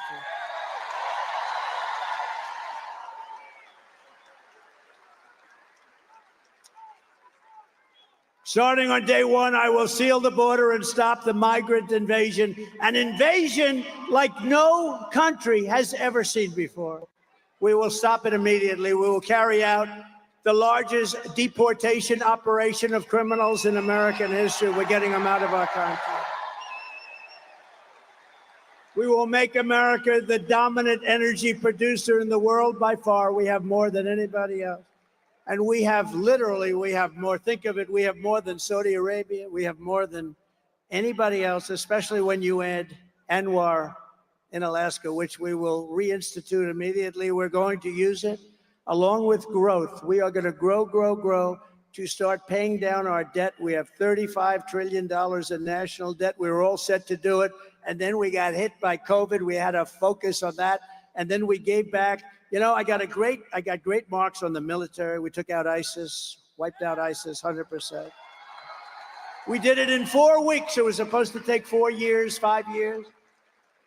And I got great marks on the economy. Never got great marks on COVID because they didn't want to give them to me. But the fact is, we did an unbelievable job. Nobody knew what the hell it was. It came from China. It came from the Wuhan lab. I said all these things. And we did an unbelievable job, and we handed over a country whose stock market was higher than it was just prior to COVID coming in, and amazing. But we did have to focus on that. Think of what China did to us. The world has $60 trillion and millions of people dead over that disaster. Think of that. The whole world. Even China suffered very much. They suffered at the end more than almost anybody. I will turn the United States into a manufacturing superpower more than it has ever been before. We're going to bring back the car industry. Hail to you, Alex McCarthy. Brother, we got your back. We're going to bring back the car industry. Other countries that make us pay a tax to do business with them will be charged the same tax when they send their product into the United States. We have countries, not only China, many countries, many of them are allies. Some of the worst trading countries are allies. Don't let that word surprise you. Thank you, Firefox. They're allies. They're friends of ours, and they take advantage of us horribly on the military with NATO and on trade. It will be called the Trump Reciprocal Trade Act, and if China or any other country charges us a 200 or 100 or 300% tax, then we will charge them a like 100, 200, 300% tax in return. You charge us, we charge you. And my message is very simple. Make your product right here in Uniondale. Make your product in America. Make your product in America and only in America. And if you do that, Bruce, you won't have to pay a tax. And they'll be coming in here like you wouldn't believe, right? The worst that happens, we'll take in a lot of money, but we don't even want that. We want them to make their product. We're going to bring back the auto industry.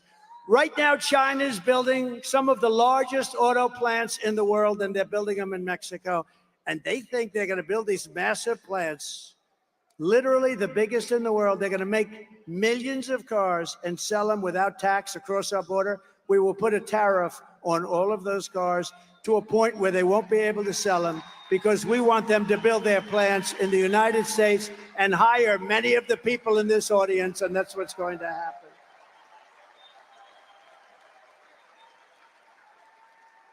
And we also have something that's basic, but wow, people said, you're really smart. Where the hell did you think of this one? No tax on tips. So if you're a waitress, a caddy, a driver, but maybe a better, streamer, no tax on no super chat. tax on overtime.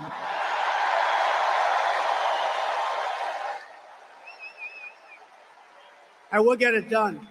We'll get it done. Unlike him with student loan debt that went nowhere, just to talk. We get it. I get it all done.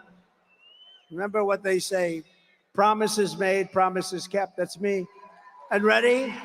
Here's for the seniors. Do we have any seniors in the audience? Raise your hand. You ready? No tax on Social Security benefits. No tax on Social Security benefits. And you know why you deserve it?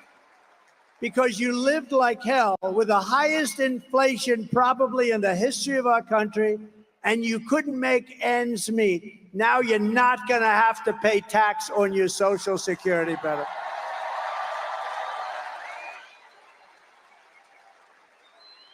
And I will always protect Social Security and Medicare, and they won't. They're going to destroy it. They're putting the migrants all over the place, including there.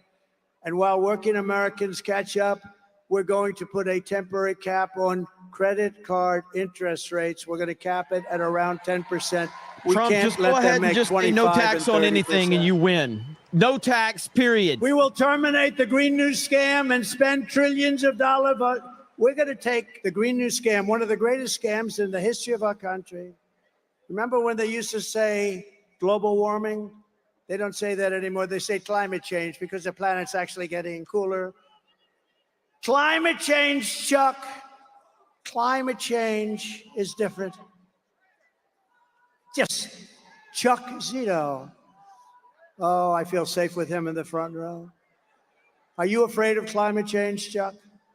Because now it's no longer global warming because that wasn't working so well, because it was getting cooler. Now it's climate change because that covers if it's warmer, it's cooler. We're going to take all of that money, we're going to take it, and we're going to rebuild. We're going to take this money from the Green New Scam. It's a Green New Scam, one of the greatest scams in history. And we're going to spend it on roads and bridges and real infrastructure. And we're going to pay down debt, not fake infrastructure that's caused massive inflation and has no benefit whatsoever for our country. And I will settle the war in Ukraine. I got along very well with Putin and Zelensky. And I will end the chaos in the Middle East. A vote for Kamala Harris is a vote to obliterate Israel. That's what's going to happen. Israel will not exist in 2 years. And by the way, we are closer to World War III right now than at any time during anybody's life in this beautiful room.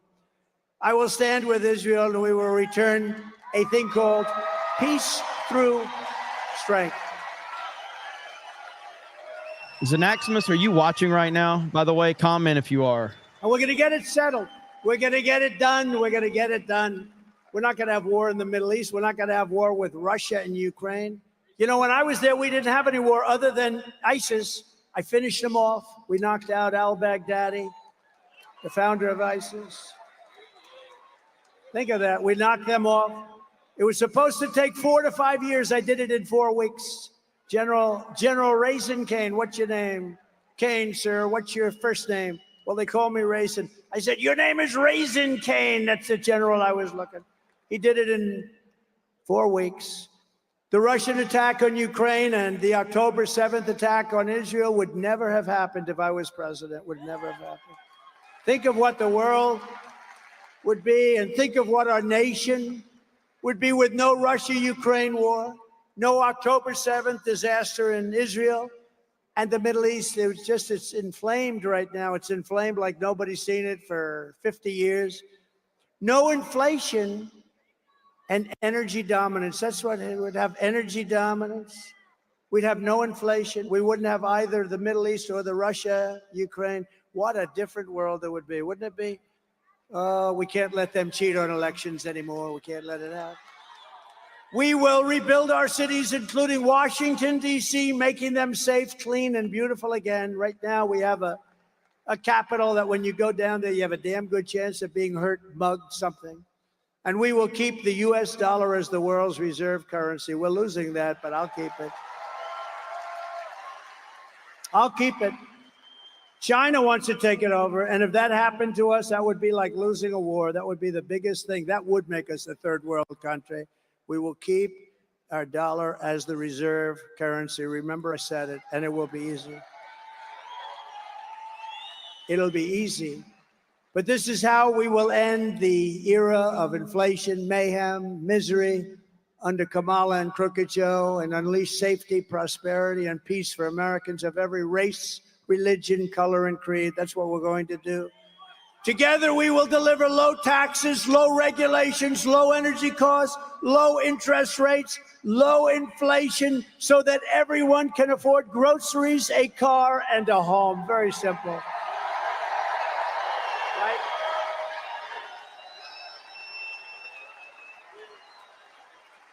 We will stop the invasion, end migrant crime, support our police, strengthen our military. I want to wish a happy 77th birthday to the United States Air Force.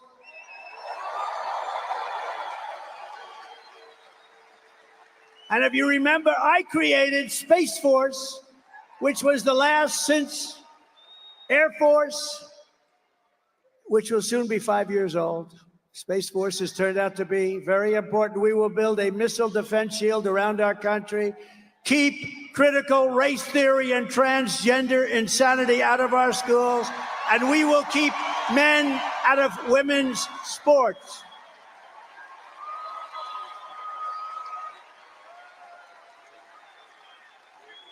We will defend the Second Amendment, restore free speech, and we will secure our elections, and we will secure our borders.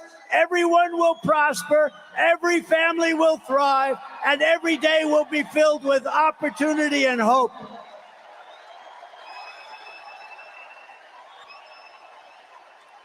But for that to happen, we must defeat Kamala Harris and the crooked Democrats, and we must stop her country-destroying liberal agenda once and for all. So get everyone you know and vote. We want a landslide that is very simply too big to rig. Too big to rig. Right, Bruce? Too big to rig. Joe, too big to rig. Too big to rig, Joe. I think we can do that, too. On November 5th, we will save our economy. We will rescue our middle class. We will reclaim our sovereignty and restore our borders. We will put America first, and we will take back our country, because together we will make America powerful again, make America wealthy again, make America healthy again, make America strong again, make America proud again, make America safe again, make America free again, and we will make America great again. Thank you very much. We love New York. Love New York. He crushed it today. God bless you all. Crushed nice it. Seeing you.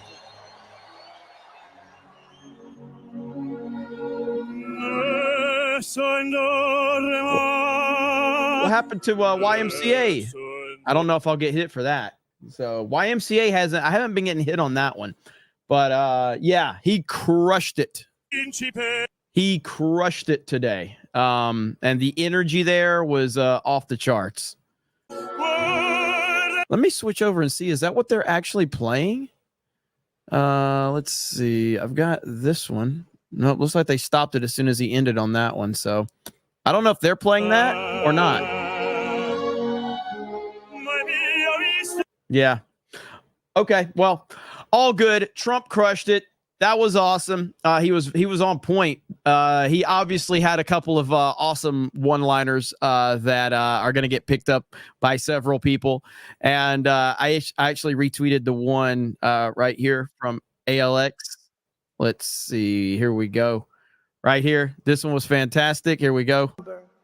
We can do all of this and more, but patriotic New Yorkers must get your asses out to vote. Gotta get up. Gotta get up. Harry, get up, Harry. Harry, get your fat ass out of the couch. You're going to vote for Trump today, Harry. Get up, Harry. Come on, let's go. Let's go, Harry. So good.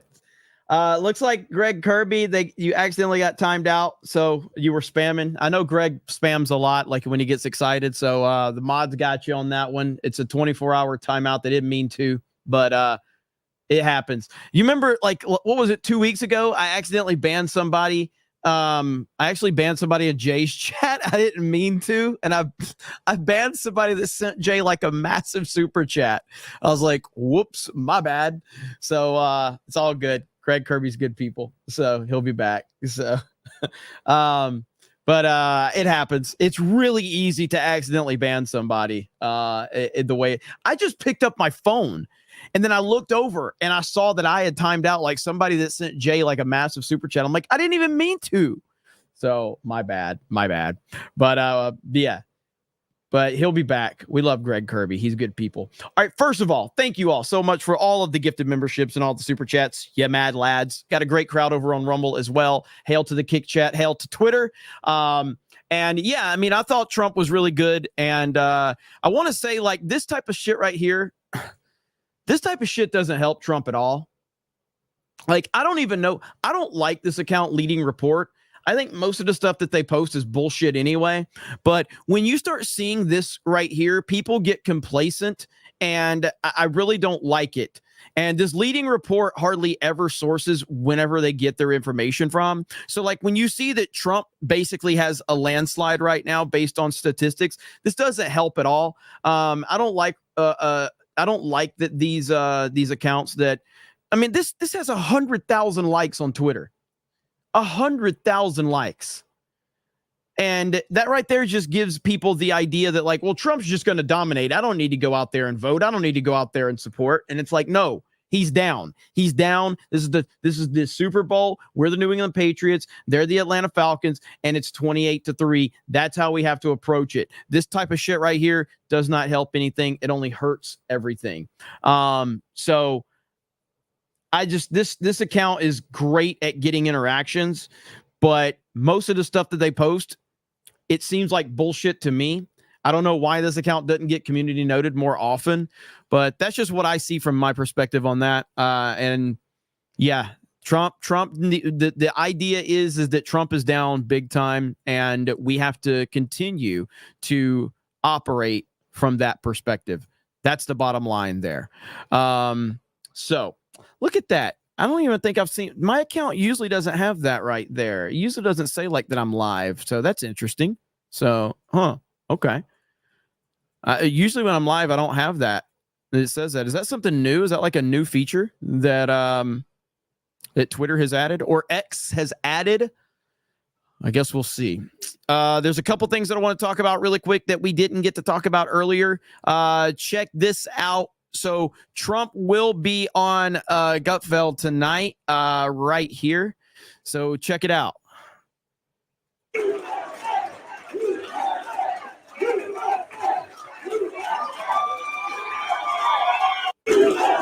So that's going to be crazy. So that is happening tonight at 10 p.m. Eastern. That'll be 9 Central my time. So I will obviously cover that. I'll probably make an individual video and upload it, but that's really cool. So yeah, that's going to be awesome.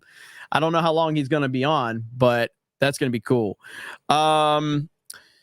So you had this whole Teamsters story right here. I have not watched this video from Benny Johnson, but let's watch this right here because it says Lib meltdown. CNN is completely shocked that Teamsters is not endorsing Kamala. This is the first time Teamsters has not endorsed a political candidate since 1996. Here we go. We're breaking news. The Teamsters Union will not endorse either candidate in this year's presidential race. Unions, a critical part, of course, of President Biden's winning coalition 4 years ago. But this year, the Teamsters president spoke at the Republican National Convention, putting support in doubt. The union represents 1.6 million workers and retirees. Let's talk about it with CNN's Kayla Tausche. Kayla, this is something that hasn't happened in decades. It hasn't happened since 1996, Brianna. And you mentioned that unions were a critical component of President Biden's winning coalition back in 2020. And Democrats had hoped that once again, especially after the policies put forth by the Biden-Harris administration, that it would be an easy win for Vice President Harris. Now, she has secured the endorsements for most major union leaders, but this one was always outstanding. And around the time of the Republican National Convention, when Sean O'Brien, the leader of the Teamsters, took the stage to deliver remarks, stakeholders at the time were suggesting that Teamsters officials had been saying behind the scenes that they could remain neutral in this year's race. Remember, union leaders themselves have a political calculus to make within their own organizations. They are elected in many cases, and they have to keep their membership happy. And in many of these cases, they've waited until their own internal polls showed exactly how their rank and file members felt before they came out with their endorsement. And many of those polls were conducted in recent months. The Teamsters poll, which was conducted over the course of 6 months with sort of a fast track in the last month when Harris became the candidate, showed overwhelming support for former President Trump in many cases. But in the statement that the Teamsters put out just a few moments ago, they nodded to specific proposals that they were unable to clinch with either candidate as the reason for remaining neutral. Sean O'Brien, who's the president of the Teamsters, saying, unfortunately, neither major candidate was able to make serious commitments to our union to ensure the interests of working people are always put before big. Didn't Trump actually Trump, I don't know if they were at the DNC. I know the Teamster representative was at the RNC. I don't know if they were at the DNC, but from what I understand, I think they have Trump has nearly 70% of the support from the Teamsters, and yet they don't want to still endorse him, which is kind of bitch made. But hey, I'll take my wins where I get them. Business. He goes on to say, we sought commitments from both Trump and Harris not to interfere in critical union campaigns or core Teamsters industries and to honor our members' right to strike, but were unable to secure those pledges. And to many following this situation, it's not necessarily a surprise given that this position had been more or less telegraphed for the last few months, but they had dangled the possibility of a change in that stance, inviting Vice President Harris to many roundtables with rank and file members to try to have these discussions with her, only to have the end conclusion. So there was a rep at the DNC, according to people in the chat. So there's that.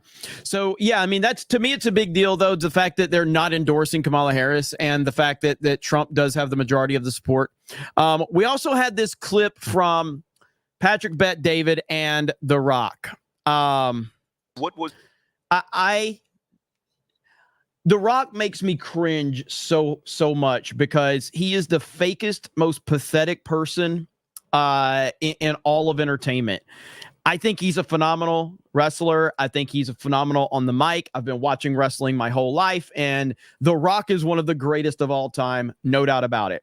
Dwayne Johnson, who famously came out in 2020 and endorsed Biden and Harris, got a shit ton of backlash for it. And now watch how reluctant he is in this clip to actually say anything positive about Trump. What was your reaction when you saw the president being assassinated? Do you remember where you were and what happened, and what was the immediate reaction to you, the assassination attempt? Yes, I was up in Vancouver, Canada, and we were filming a movie, and I got home, and Vancouver, there you go. Yeah, again, my family. Beautiful, beautiful place. I love that city. I got home, turned on the news, and first I hit my phone, turned on the news, and I saw that. My reaction was, this is not who we are. And I hated that this is who we have become on this day. That was my reaction. What a fucking not who we are. Why don't you sit there and say point blank, the way the media has treated this man, the language that has been coming from the mainstream media and from the opposing side, the things that they accuse him of, has led to a very divisive mindset from a lot of people. And that needs to be addressed. That needs to be dialed back. Why can't you say that? Because you're a fucking coward. That's why. Because you're a fucking coward. When you saw the blood, hand up, American flag, did it give you any, did you get any feeling of, this is great to see a leader standing up after that? Did you get any kind of mojo like that, or? Yes. I mean, I felt like. Somebody in the chat said, let's see, where did that? Jeremy, let's see. Jeremy sounds pretty triggered by a different opinion. Well, I don't have a different opinion. It's not the difference of opinion. I have no problem. Like you, personally, you like to suck giant black penis, okay? I don't, okay? I like women. I think you're okay to have that opinion. I'm a spooky kitty, okay? That's fine with me. I don't have a problem with that, all right? That's not a big deal. So it's not that he has a difference of opinion, okay? If a centimeter in a different direction. I personally just wanted to pull that account up. Trump's going to protect the cats from getting eaten. All right. You should be voting for Trump. Or less. That would have been a different story. And the fact that he came up out of that was a big deal. And that was a big, I think, regardless of who it was, whether you love Donald, you don't love Donald, it doesn't matter. Somebody tried to assassinate him. And there's no room for that. And yes. And despite it being who we were in that moment, I still believe in my core that is not who we are as a country. This is such a pathetic, politically correct answer, okay? This is so pathetic. It drives me crazy. And this man, Dwayne Johnson, hates Donald Trump. That's the bottom line. And he's too much of a coward to say that because he got so much backlash in 2020 when he endorsed Biden and Kamala, and that blew up in his face. He truly does hate Donald Trump. He hates the fact that Donald Trump is more popular than him. He hates the fact that Trump is more relevant than him. And it drives him crazy because he's used to being the man. Because he has been the man for a long time. But it drives him crazy that Trump is more popular. And, I mean, Trump actually does, like, Trump is ripped, okay? Like, chiseled from rock. 6'3", 215, all right? Dwayne Johnson's probably just jealous that Trump has a better physique than him too. So him standing up in that moment, you wanted to see that. And it was also, it was an important moment for everybody to see, regardless of who it was, for that person to stand up. We were half an inch away from having chaos. It would have been, yes, we would have been in shambles if yes, that shot would have hit him. Do you have a Donald Trump story with wrestling? Everybody has do you have a Trump story? Or not? Yes. What's your Trump story? Well, Trump, he used to come watch me wrestle all the time at Madison Square Garden. Yeah. And it was great. First time I saw him, though, I said, let me see the eyebrow. I said, you got it. There it is.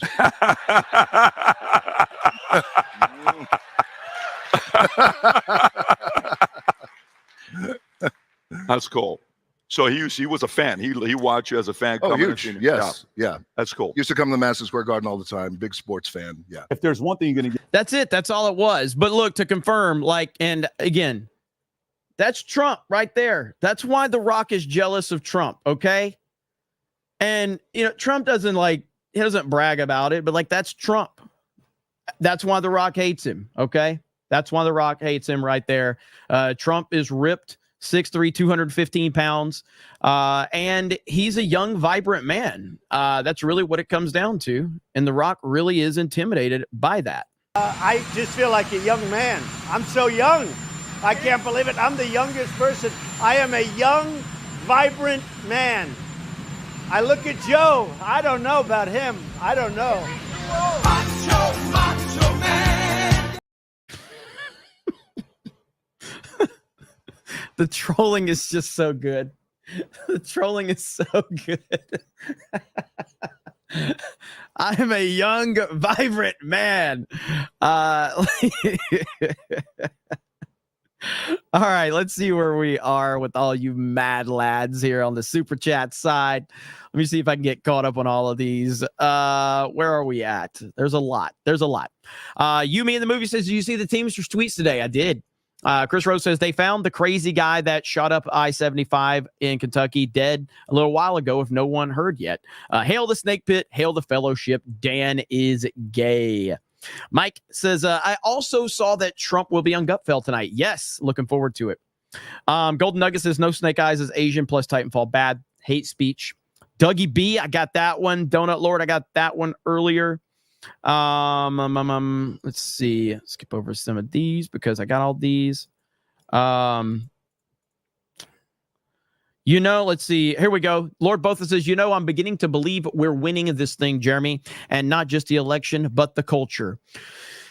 I mean, we're nowhere near the end of this, but the momentum is shifting back in the other direction. As I said, with the latest news, what you heard from Disney and Pixar and how they've actively tried to move away from LGBT messaging and things like that in their movies. It goes back to Elon Musk. Elon Musk is the reason that all of this is happening. And I will never stop praising Elon Musk for his purchase of Twitter. That right there will go down as the single most important piece of the entire culture war. Elon Musk and Twitter, or now X. That is the biggest shift in everything right now. Naughty Nessie says, did you see the Gavin Newsom deepfake ad? Oh, and Babylon B. Hail Jeremy. Yes, I did. And Elon's been crushing Gavin Newsom over that. Been crushing him. Adrian Curry says it changed the game. It did. It changed the game. It really did. And we're never going to fully be able to appreciate that for a long time. Brad Mann says, hail from Buffalo, New York. Let's flip this state. Got my Trump Crocs, baby. Let's go. That is awesome. Is it gay if Trump's on it? Not at all. Crocs for the win. All right. Florida man in the house wearing my Alabama Roll Tide Crocs right now. Okay. If you're from Florida, you wear shorts and you wear Crocs, okay? I'm from Florida, baby. We don't give a shit, okay? It's flip-flops or Crocs, but Crocs is the way to go, okay? That's how we roll in Florida, all right? Florida, we don't care. That's how we are, okay? Brock with 50 gifted memberships. Let's go, Brock, you mad lad. Let's see. Jeremy, a homosexual for 5, says, did you check out the gameplay of Predator Hunting Grounds yet? It'd be funny as Beardo making bananas straight. I haven't seen that one yet. I'll have to check that one out. Lord Voldemort says, Trump is on Gutfeld tonight at 10. Life Once Lived says, thank you, Jeremy, for what you do. Thank you for supporting me. I would not be able to do this if I didn't have the support of the amazing people, so thank you. Jason in Dallas says, LFG Trump for 49 states. Snot Lips says let's see, Kumala, let's see you dance. Jim Daniels says, please welcome my wife Terry, her first Cobra watch. Are you guys still here, Jim? And welcome to your wife Terry. I hope you enjoyed the show. I hope you enjoy our memes and our inside jokes. I'm glad that Jim, your husband, has been able to kind of prep you, because if you just find my streams and you don't understand what's going on here, man, the amount of people that probably judge me and what we do here is probably crazy. It really is. Kevin Cron says, I am sorry you have a hard job today, having to watch the GOAT speak, making money while watching him Trump 2024. Listen, I have a really tough job, okay? I don't think you guys understand how hard my job is. This is really tough what I do, okay? And I need you guys to respect me and appreciate me and shower me with super chats to let me know that you appreciate me, because this is a real job. At least that's what I'm told by very, very successful 19-year-olds that play video games on social media and tell us that it's a real job. The reality of it is the easiest job in the world, and I appreciate everybody for being here. I have had real jobs, and I don't have a real job now, okay? Now, if you want to talk about running the business of Geeks and Gamers and all of that, you can call that a real job. But being an online streamer is not a real job. This is not a real job. It never will be a real job. It is literally a dream job for anyone. It's a dream job. It's not a real job. When you enjoy what you do, it's not a job. It's not work. That's reality of it. So let's see. Aunt Ryu says, the Islanders playing for the cup couldn't fill the Coliseum like he did. Absolutely. Fantastic vs. Knox says, it's amazing how some in the mainstream media and some idiots who think it's Trump's fault for the second shooting against Trump, yet they're the ones that stoke the fire to create enable psychos who are willing. 100%. Dom H says, I wish I could have been there. The rally is like 5 miles down the road from me. I hear it's crazy. Now, man, I'm sorry you missed it. Let's see. My husband, Adrian says, my husband calls it internet panhandler. He was an OG WoW streamer on Twitch. Yeah, I mean, I love what I do, and I'm thankful. I've had real jobs in terms of like working retail. I've worked construction jobs. I've done roofing. I've done a lot of, working in warehouses, forklift driver, operating pallet jacks, all of that. This is not a real job, and anybody that thinks it's a real job has never had a real job. It's really that simple. Crimson Cyborg says, did anyone else get a desperate email from Disney promoting Agatha all along? Also, Billie Eilish 199 or F Billie Eilish 199 Bigot Army. Oh, I'm sure they're promoting that really hard. So Chef Nick Nero says Griggs 2028. Fantastic. Mr. Knox says the only way these attacks will stop is if the mainstream and the opposing party with the stone throwing and the name calling, but they won't. They throw the first stone, yet it's the other side's fault. Yeah, it's complete projection. Harley Dave says, with the money we sent to Ukraine, we could have given homes, rehab, and full-time jobs to all homeless veterans for decades. 100%. 100%. John Ruck says, strong men make good times make weak men make hard times make strong men. Hit the like button. Thank you. Dan says, VA budget has been cut by 20% to fund Ukraine. Also, VA also sent being forced to provide care for migrants. You ass Bates. I had to be careful. I didn't know what I was saying. Someone tell the guy in control of the news scroll that the rally is on Long Island, not in Long Island. Thanks from a Long Island for life 199. Aunt Ryu says, you heard him, Jeremy. White Castle is better than Culver's. Confirmed. Not true. Culver's is the greatest, and it's not even close, okay? There's only two types of people, those that have had Culver's and who haven't. And if you've had Culver's, you understand Culver's has the best burger. The butter burger is unmatched, okay? Culver's is the GOAT. End of discussion. End of discussion, okay? That's it. Fantastic Mr. Knox says, did you hear Kamala threw a new accent, a Latino accent at a full rally of Hispanics, and it was bad? Latinos were cringing. Does Kamala read the room? I did hear about it. I did hear about it. Eric Heffelfinger says there's a video of Springfield, Ohio city manager talking about cats and dogs they knew back in March, reportedly from the Post Millennial. I'll have to check it out. Willie Will with those 50 gifted memberships. Let's go. Willie, are you still here? Hope you're doing well, man. And again, Snake Pit has your back. We know you were going through some stuff. We appreciate you, Willie Will. Good man indeed. Emilio says, hail from the Nassau Coliseum. Energy is through the roof. Trump 2024. It was an attitude era energy, man. It really was. Harley Dave says, Adrian Curry, if you ever feel home, if you ever need to feel at home, just ask Jeremy, a walk-in closet homosexual, to join the stream. We will always welcome a new IDOT to the 199. Yeah, like walking in here, people are like, I've literally had people that don't know much about me. They're like, wait, are you gay? I'm like, God damn y'all. No, I'm not really. This is what friends do, but I don't care. Like, it's an inside joke. Also, people are like, why are people calling you an idiot and misspelling it? I'm like, no, there's a lot of lore. There's a lot of lore to it, you know? Like, I had someone ask my mom. They're like, is your son gay? I saw the internet calling him gay. No. She goes, no, he's not. I'm like, God dang it. This is getting out of control, man. Mr. E409. Thank you, Willie Will, for re-upping my membership. Thank you. Jesse MacArthur for 5 gifted memberships. Thank you. Oh, man. Eric K says, I have more apples and pears than I can deal with.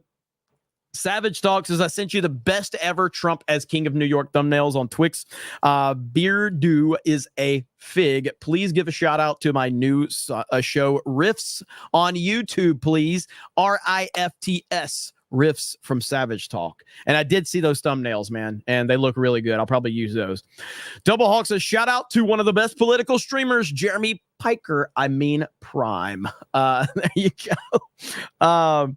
Hayden Wayne says, is Trump an actual Republican now? I swear I just heard buy this book. Hail the Snake Pit. Hail the GCA. Hail the 199. Trump 2024. Let's go. Love Dog says, I can't get the image of Trump playing an accordion with hand movements. Saw a meme. Yeah, man, like the Trump memes are just out of control at this point. Like, and they all work. Like any situation you put Trump in, like what is that one Trump history account? Like any situation you put Trump in, it just works. You know what I mean? Trump history. Let's see. I think it's Trump history. Trump history. Yeah, like any situation you put this dude in, Why is Twitter running so slow right now, man? I don't understand it. We'll give Twitter a minute and see if it starts working. But yeah, it's really strange. Like whatever situation you put the man in, it just works. Look at this. So right here. So, but like here we go. Like no matter what you do with Trump, like it just works. He works for every meme and every situation. Let's see here. Trump and Taylor Swift hanging out. Trump is a firefighter. Trump, what is this? This is the greatest thing I've ever seen. Holy shit. And it looks like it works. That's amazing.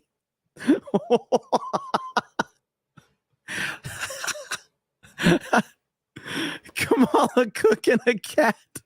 Trump.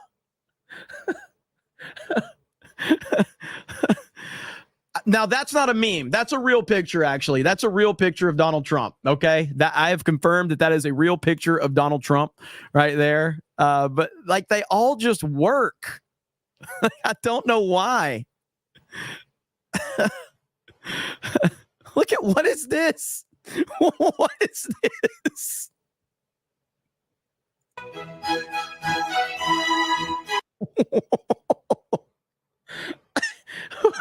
I haven't even seen this one. The hell is going on?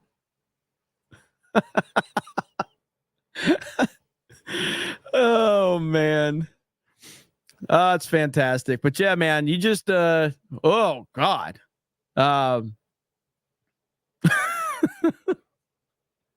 Like it just doesn't matter. Doesn't matter what you do with Trump, man.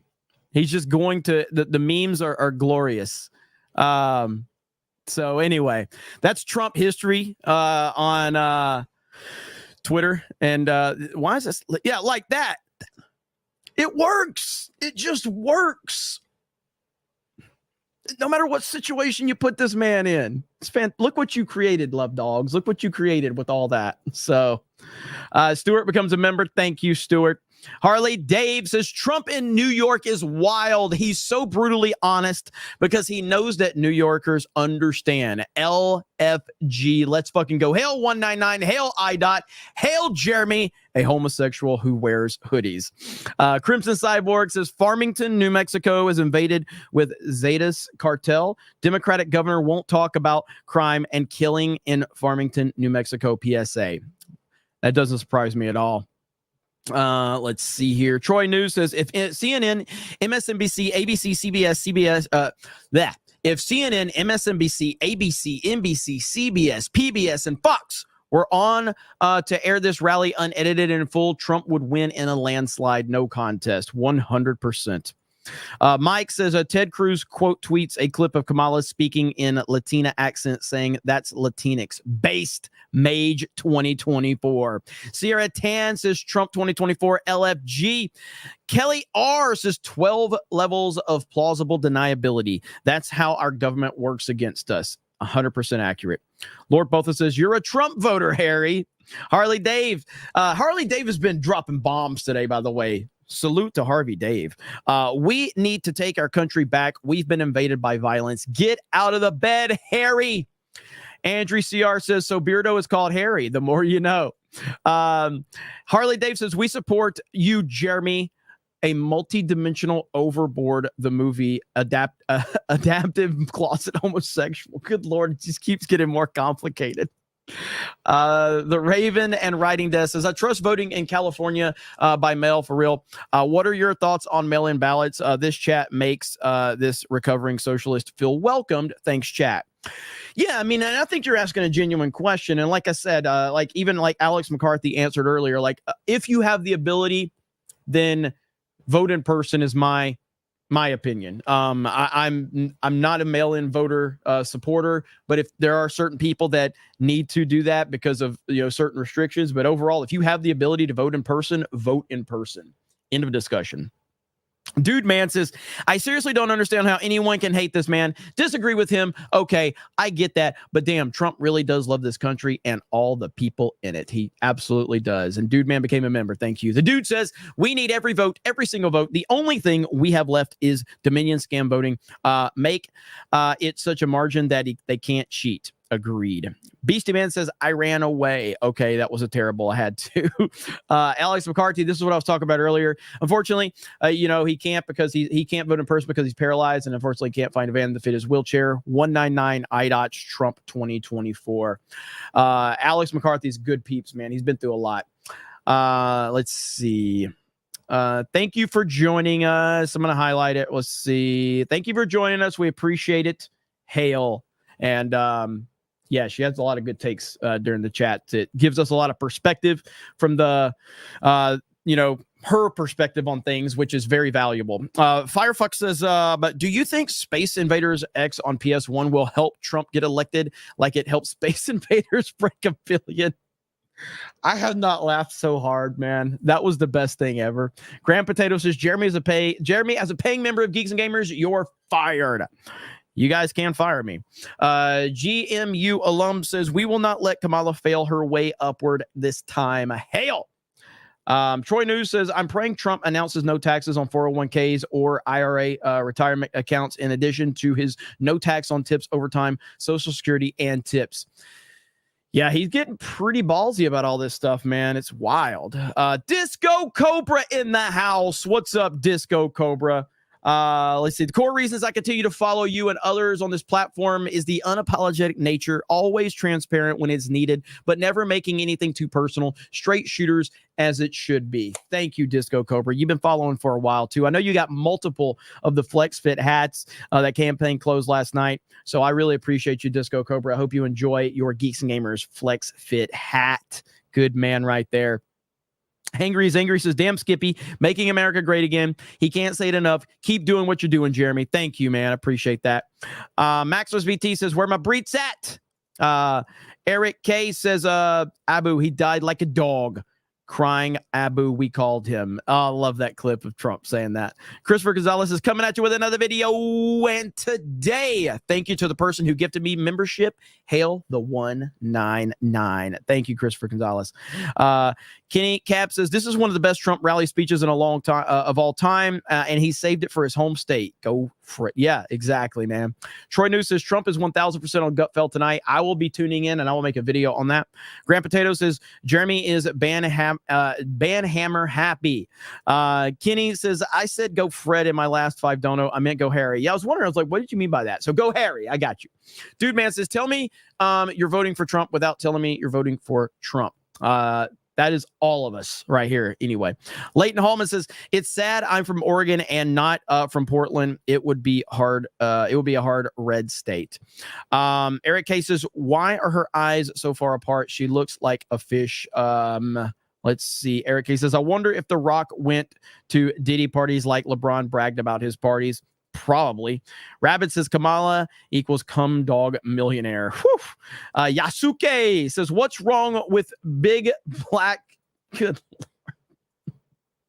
Fantastic Knox says, have you seen what Dave Bautista looks like now? That's what The Rock, or let's call him the Cuck, would look like if he gets off the roids. I mean, I've never liked Dave Bautista. I've hated Dave Bautista in WWF or E or whatever you want to call it. I am not a fan of Dave Bautista at all. I think he's bitch made, and now he looks like an aging lesbian. Love Dog says, it's still way too close. There are people that will vote for Democrat no matter what, even if the candidate is an armchair. That is sad but true. Let's see. Eric K says Crocs are gay. Jeremy just called everyone in Florida. Jeremy just called everyone in Florida. Hey, people in Florida love their Crocs. All right. Magnum North says, let's see, you from Bama, JP. I was born. I hate saying it. Technically, I was born in Georgia, but I'm born in Alabama. I was raised in Alabama until I was about 15 years old. Then I moved to Florida when I was like 16. And I've kind of been here ever since for the most part. I went back to Alabama a couple times, but if I have my choice, I'm always going to live in Florida. That's where I want to live. I love Florida. I love it here. So, yeah. So I lived in Alabama from birth until if you're familiar with Phoenix City, Alabama, and Columbus, Georgia, it's literally like right there on the state line. And I lived in Phoenix City, but driving to Columbus, Georgia is like a 5-minute drive. So on a technicality, I had the hospital that I happened to be born in was Georgia, which fucking pisses me off to this day. But I'm sure people know that are from that area, how close it is from like Phoenix City, Alabama to Columbus, Georgia. So, but yeah, so I lived in Alabama until I was like 15. And when I was old enough to understand what football meant, I was told by my dad, son, you have a choice. You can either say roll tide or you can get out. And I was like 8 probably. I'm like, roll tide, I guess. Roll tide, I guess. Okay. So it was always Alabama football in my house.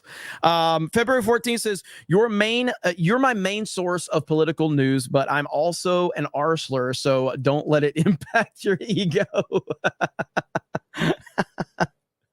Oh man. Thank you. I appreciate that. If you live in Alabama, like college football is king.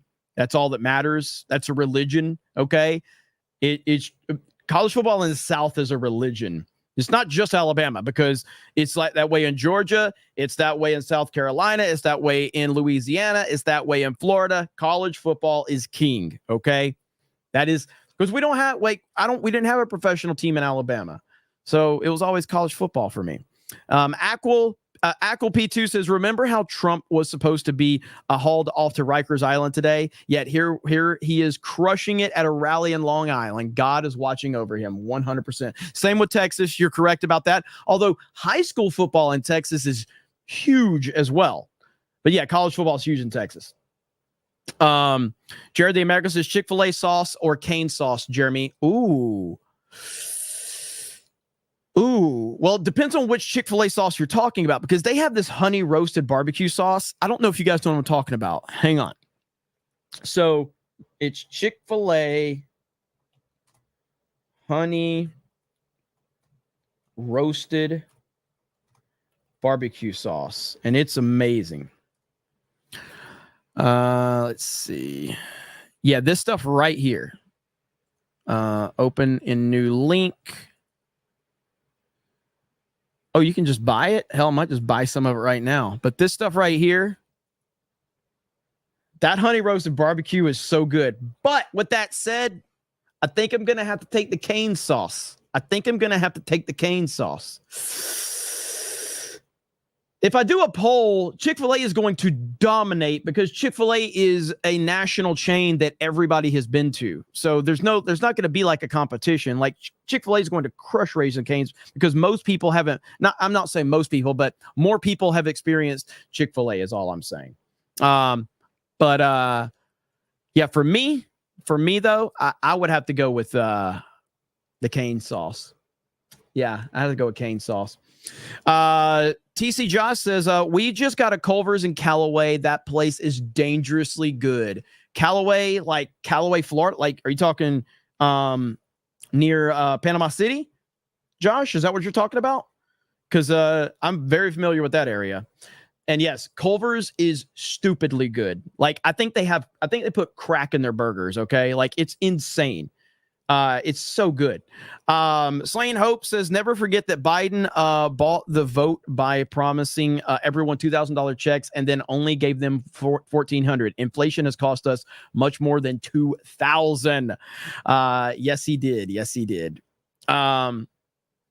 Let's see. Astral Chain says, okay, I'm going there. You better. I don't know if Josh commented. But is that Callaway, Florida? Is what I'm trying to look and see. Chat's kind of moving pretty fast. But either way, if that's Callaway, Florida, that's cool. Because I'm familiar with that whole area for sure. Lady Aaron D with the gifted membership. Thank you, Lady Aaron. Magnum North says Flora, Bama, or Bama Rida. Or Bama. It's hard to say that, but it's Floribama. So there's actually a place called Floribama. It only will take me. Alabama's only like 45 minutes from me. And there's actually a place called Floribama. And let's see. It's really good over there. But Orange Beach is not far from me, and Orange Beach is one of my favorite places. That's actually in Alabama. Orange Beach is, but it's very close to me here in Pensacola. The mullet toss at Floribama. Yes. TC Josh says, sorry, Callaway, Florida, down the road from where Taco Bell is, since you're familiar with the area. Dude, I used to work at the Winn-Dixie grocery store over in Callaway. I don't know if it's still there, but yeah, I'm 100% familiar with the area. I used to live in Panama City. Harley Dave says, Jeremy, let's see, Jeremy, is your son gay just like you are? Sane Millennial says, everyone, you got to see Nick Johnson in Springfield, Ohio yesterday. YouTube is making it hard to let's see. So everyone, you got to see Nick Johnson in Springfield, Ohio yesterday. Nick Johnson, I'll check that out. Let's see here. Rubber Band says, Rubber Band Jiggle Physics says, I saw Tuesday, I saw Teenage Mutant Ninja Turtles. You guys joke about starting a VTuber company. You meant, okay, hang on. I'm so confused with this. All right. So here we go. I think you mean Tuesday night's main event. I think. I saw on Tuesday night's main event, not Teenage Mutant Ninja Turtles. You guys joke about starting a VTuber company. Forget Savvy, bring in Kirsha, let her into your house to do Fox things. Kirsha's awesome, all right? Kirsha's awesome. I saw that on like Tuesday night's main event or Teenage Mutant Ninja Turtles, which is it? Let's see here. Space Comma Digger says, Mom, I thought you had 2 gay dads. Wait, that's the other Jeremy. Anyway, you're still gay. Thank you. Magnum Norris says, Trump is blocking the gay frog drug on site, bro.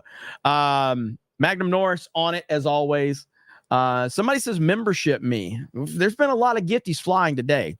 Slain Hope says it's sad that Dems voted for Biden for only 2,000 when the illegals are getting more than that. Monthly debit cards, luxury hotels, and 5-star catering. Pre-Dawn Corp says, Jeremy, did you see that McDonald's has a Croc themed Happy Meal now? Got my daughter one yesterday. It came with stickers. Just saying. Also, you're gay. I did not see that. Stream Hero 77 says, tagged you into Trump as a Spartan. Enjoy. Thank you. Disco Cobra says, what would I be considered an odd fellow if I looked at females with liberal views? I'm conservative, so I don't know. Seems odd. Would folks think that sleeping with the enemy? My thoughts are strange sometimes. Listen. I didn't know what you meant by, I was like, when you said, because I was like, liberal, what? Okay, liberal. So just a misspelling. But anyway, would I be considered an odd fellow if I looked at females with liberal views? I'm conservative, so I don't know. Seems odd. Would folks think I'm sleeping with the enemy? My thoughts are strange sometimes.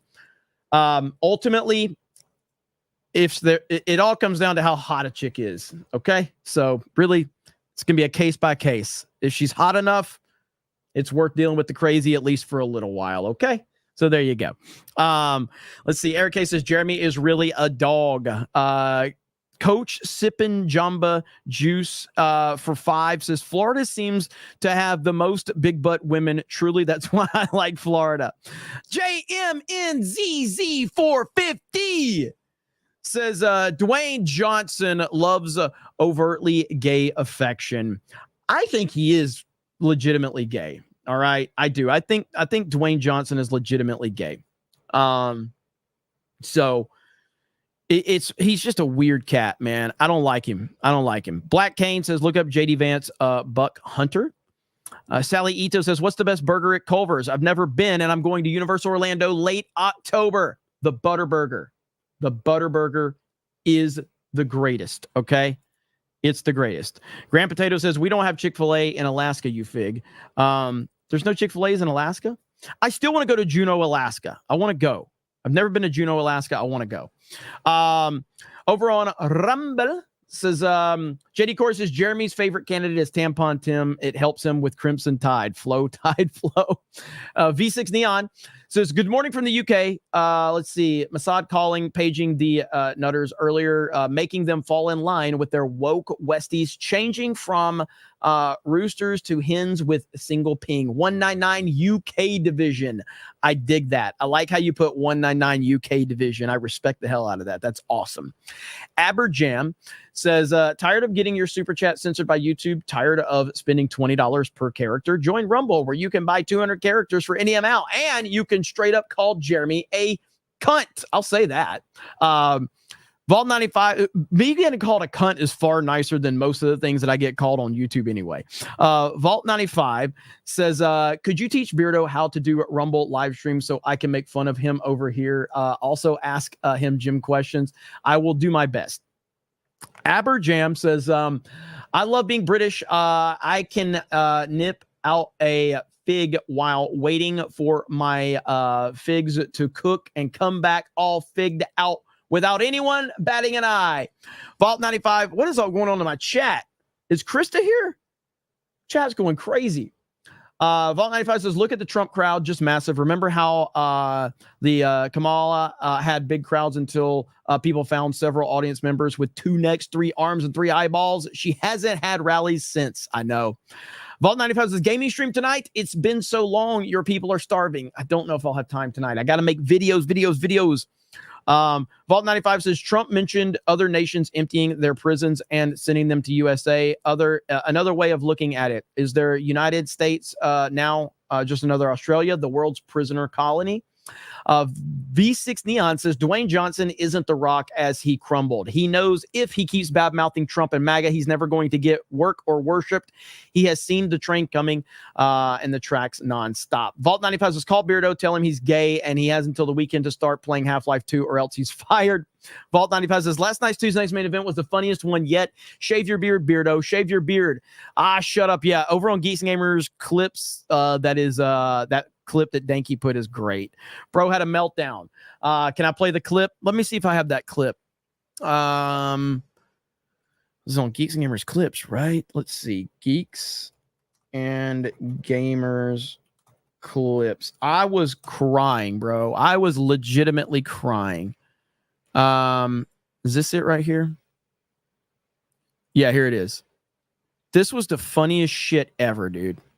You just fucking apologize for interrupting him and then interrupt him a second time. Yeah, and it's your fucking show. Go fuck yourself, both of you motherfuckers. Okay? Savvy's got more subscribers than you. Savvy's got more subscribers than you, Beardo. Go fuck yourself. She does. Newsflash! She's a somewhat attractive girl on the internet with boobs. You don't think Savvy's attractive? Somewhat attractive girl. 4K, we caught him. Flat. Did you say somewhat semi-attractive? He did. He had to back it down. That's exactly what I said. Lacking, bro. He didn't want to get caught in 4K. Newsflash, okay? The fuck? He was like, you know what? Savvy's kind of hot. She's a somewhat. He almost did call her hot, and he had to backpedal real quick. I wasn't even close. Okay, maybe she's a little prettier, okay? Or when you're a fucking sweaty fucking bearded guy on YouTube, okay, and you're competing with a chick on the internet. Yeah. I've been on the internet for a long time, okay? That is very if they were following me for just being a chick, I would have already had the numbers. You started a YouTube channel 2 months ago. No, she didn't. Since 2015. No, you started doing YouTube shit 2 months ago. Learn to shave, Beardo. Learn to shave. Beardo, why don't you just learn to shave? Shut up! Are you okay, buddy? Bro, that's another level of breakdown I've never seen before, bro. I've had a beard for almost fucking 11 years now. Okay, I'm not going anywhere. His pants, bro. You are getting memed so hard on that one. Bro, he was like, like I give a fuck. That's matching Dragon Ball Z power up like that, bro. That's tough, man. My stomach's hurt, man. You know the worst part about it is that he said that without even getting paid for it. He said he did it for free. Oh man. He figured Beardo for nothing. Tough, Woo! That's tough. Damn it. Not tough for me. I'm feeling good. Where'd you shave, Beardo? Shut up. She goes, tough, man. We've all been there. Not for me. All right. I'm fucking Craig. winning. Because this now This is the best part, though. This part made me laugh even I take this more. all with a grain of salt. I don't necessarily trust this, but it says Space Invaders is the highest grossing game of all time. There's no way. And then Well, Pac-Man. I mean, if you're Is it adjusting because of all for the inflation, Oh, I guess if you you're gotta adjusting for remember inflation, I arcade guess. But yeah, you got to remember arcades and shit, and like all the And licensing licensing. stuff. And I wonder if they're Everybody- including that Space Invaders semi remake that was for the PlayStation 1. Space Invaders X. I don't think that put it over the $1 billion mark, Beardo. No, I'm just saying. Beardo's like, I can contribute to this. Beardo's like, I can contribute to this conversation. I know what that is. I've heard of Space Invaders one time. Listen, that Space Invaders X for PlayStation 1, dude, that might have been go the ahead. video game all time that I might have played the most. Triple That game down is on so that one. fucking good. Yeah, man, triple down on it. It's good. I played It's that. good, I man. played that with my family all the time. Hi, Mom. Remember playing Space Invaders X? I Hey, saw Beardo's Pac-Man. mom, why I does saw he like Pac-Man on that movie Pixels. We all saw Pixels, right, guys? I know video games. I know a lot. Why do I do this show? Oh man, that's tough, man. I played Mortal Kombat 11 before. Yeah. Those Bro. retro games, you know. Beard, God. this obscure PlayStation fucking Space Invaders is the reason. No, I just said including it, man. A lot of people played PlayStation 1. A lot of people got PlayStation 1 with Space Invaders X, man. Dude, that game was fucking awesome. I don't understand why we're laughing. It's valid. It's valid. Y'all a trip, man. That's fucking wild, bro. What are we doing? What are we doing? I want to hear more about this game that you love and know so You guys much have never about. played Space Invaders X? Tell me about it. Maybe I just don't remember it. Yeah, shut the fuck up. It's so funny, man. Holy shit. Oh God. Anyway, woo. So that's we have rebranded the Geeks and Gamers Life channel is now Geeks and Gamers Clips over there. So if you guys are interested in that, you can go check that out. Oh my goodness. Aurora uplinks. It says financial plan, take UFO technology used to produce power. It's clean, efficient, charge money. Use it to pay off national debt and cover healthcare. Tariffs, man. Like Trump can actually get a lot done if they just give him the actual flexibility and power. That's why you got to vote down ticket Republicans to make sure that he has the House and the Senate and everything. Force Geek says apparently the ABC whistleblower died in a car crash. I don't think that's true. At least it initially once it was reported. I know that was out there probably from the fucking leading report Twitter account. I don't think that's true at all.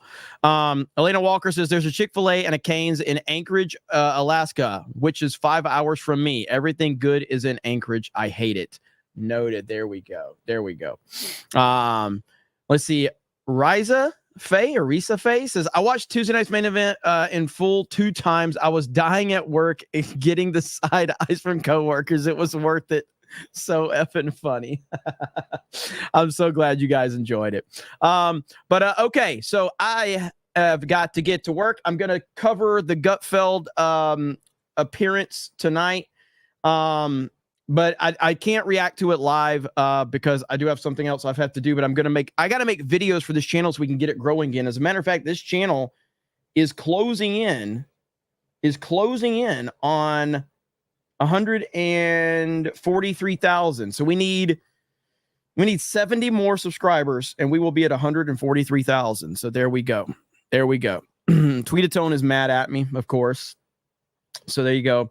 But anyway, thank you guys. Great stream. Trump in New York was awesome. He crushed it. I appreciate all of you. Thank you for the love. Thank you for the support, the super chats, the laughs, the memes, all of that. It's going to be awesome and I cannot wait.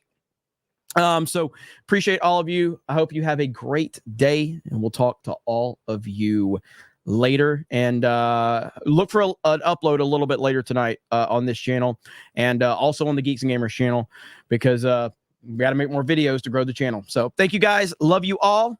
Have a good night. We'll talk to you later. Damn it, fantastic, Mr. Knox. There's a damn it. You guys are sending all these super chats. Hang on.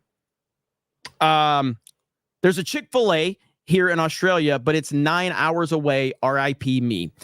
Chick-fil-A is good. I don't like it as much as other people, but it is very good. Slain Hope says the ABC whistleblower was eaten by Haitians. There we go. All right. Thank you guys. Love you all. Have a great night, and we'll talk to all of you later.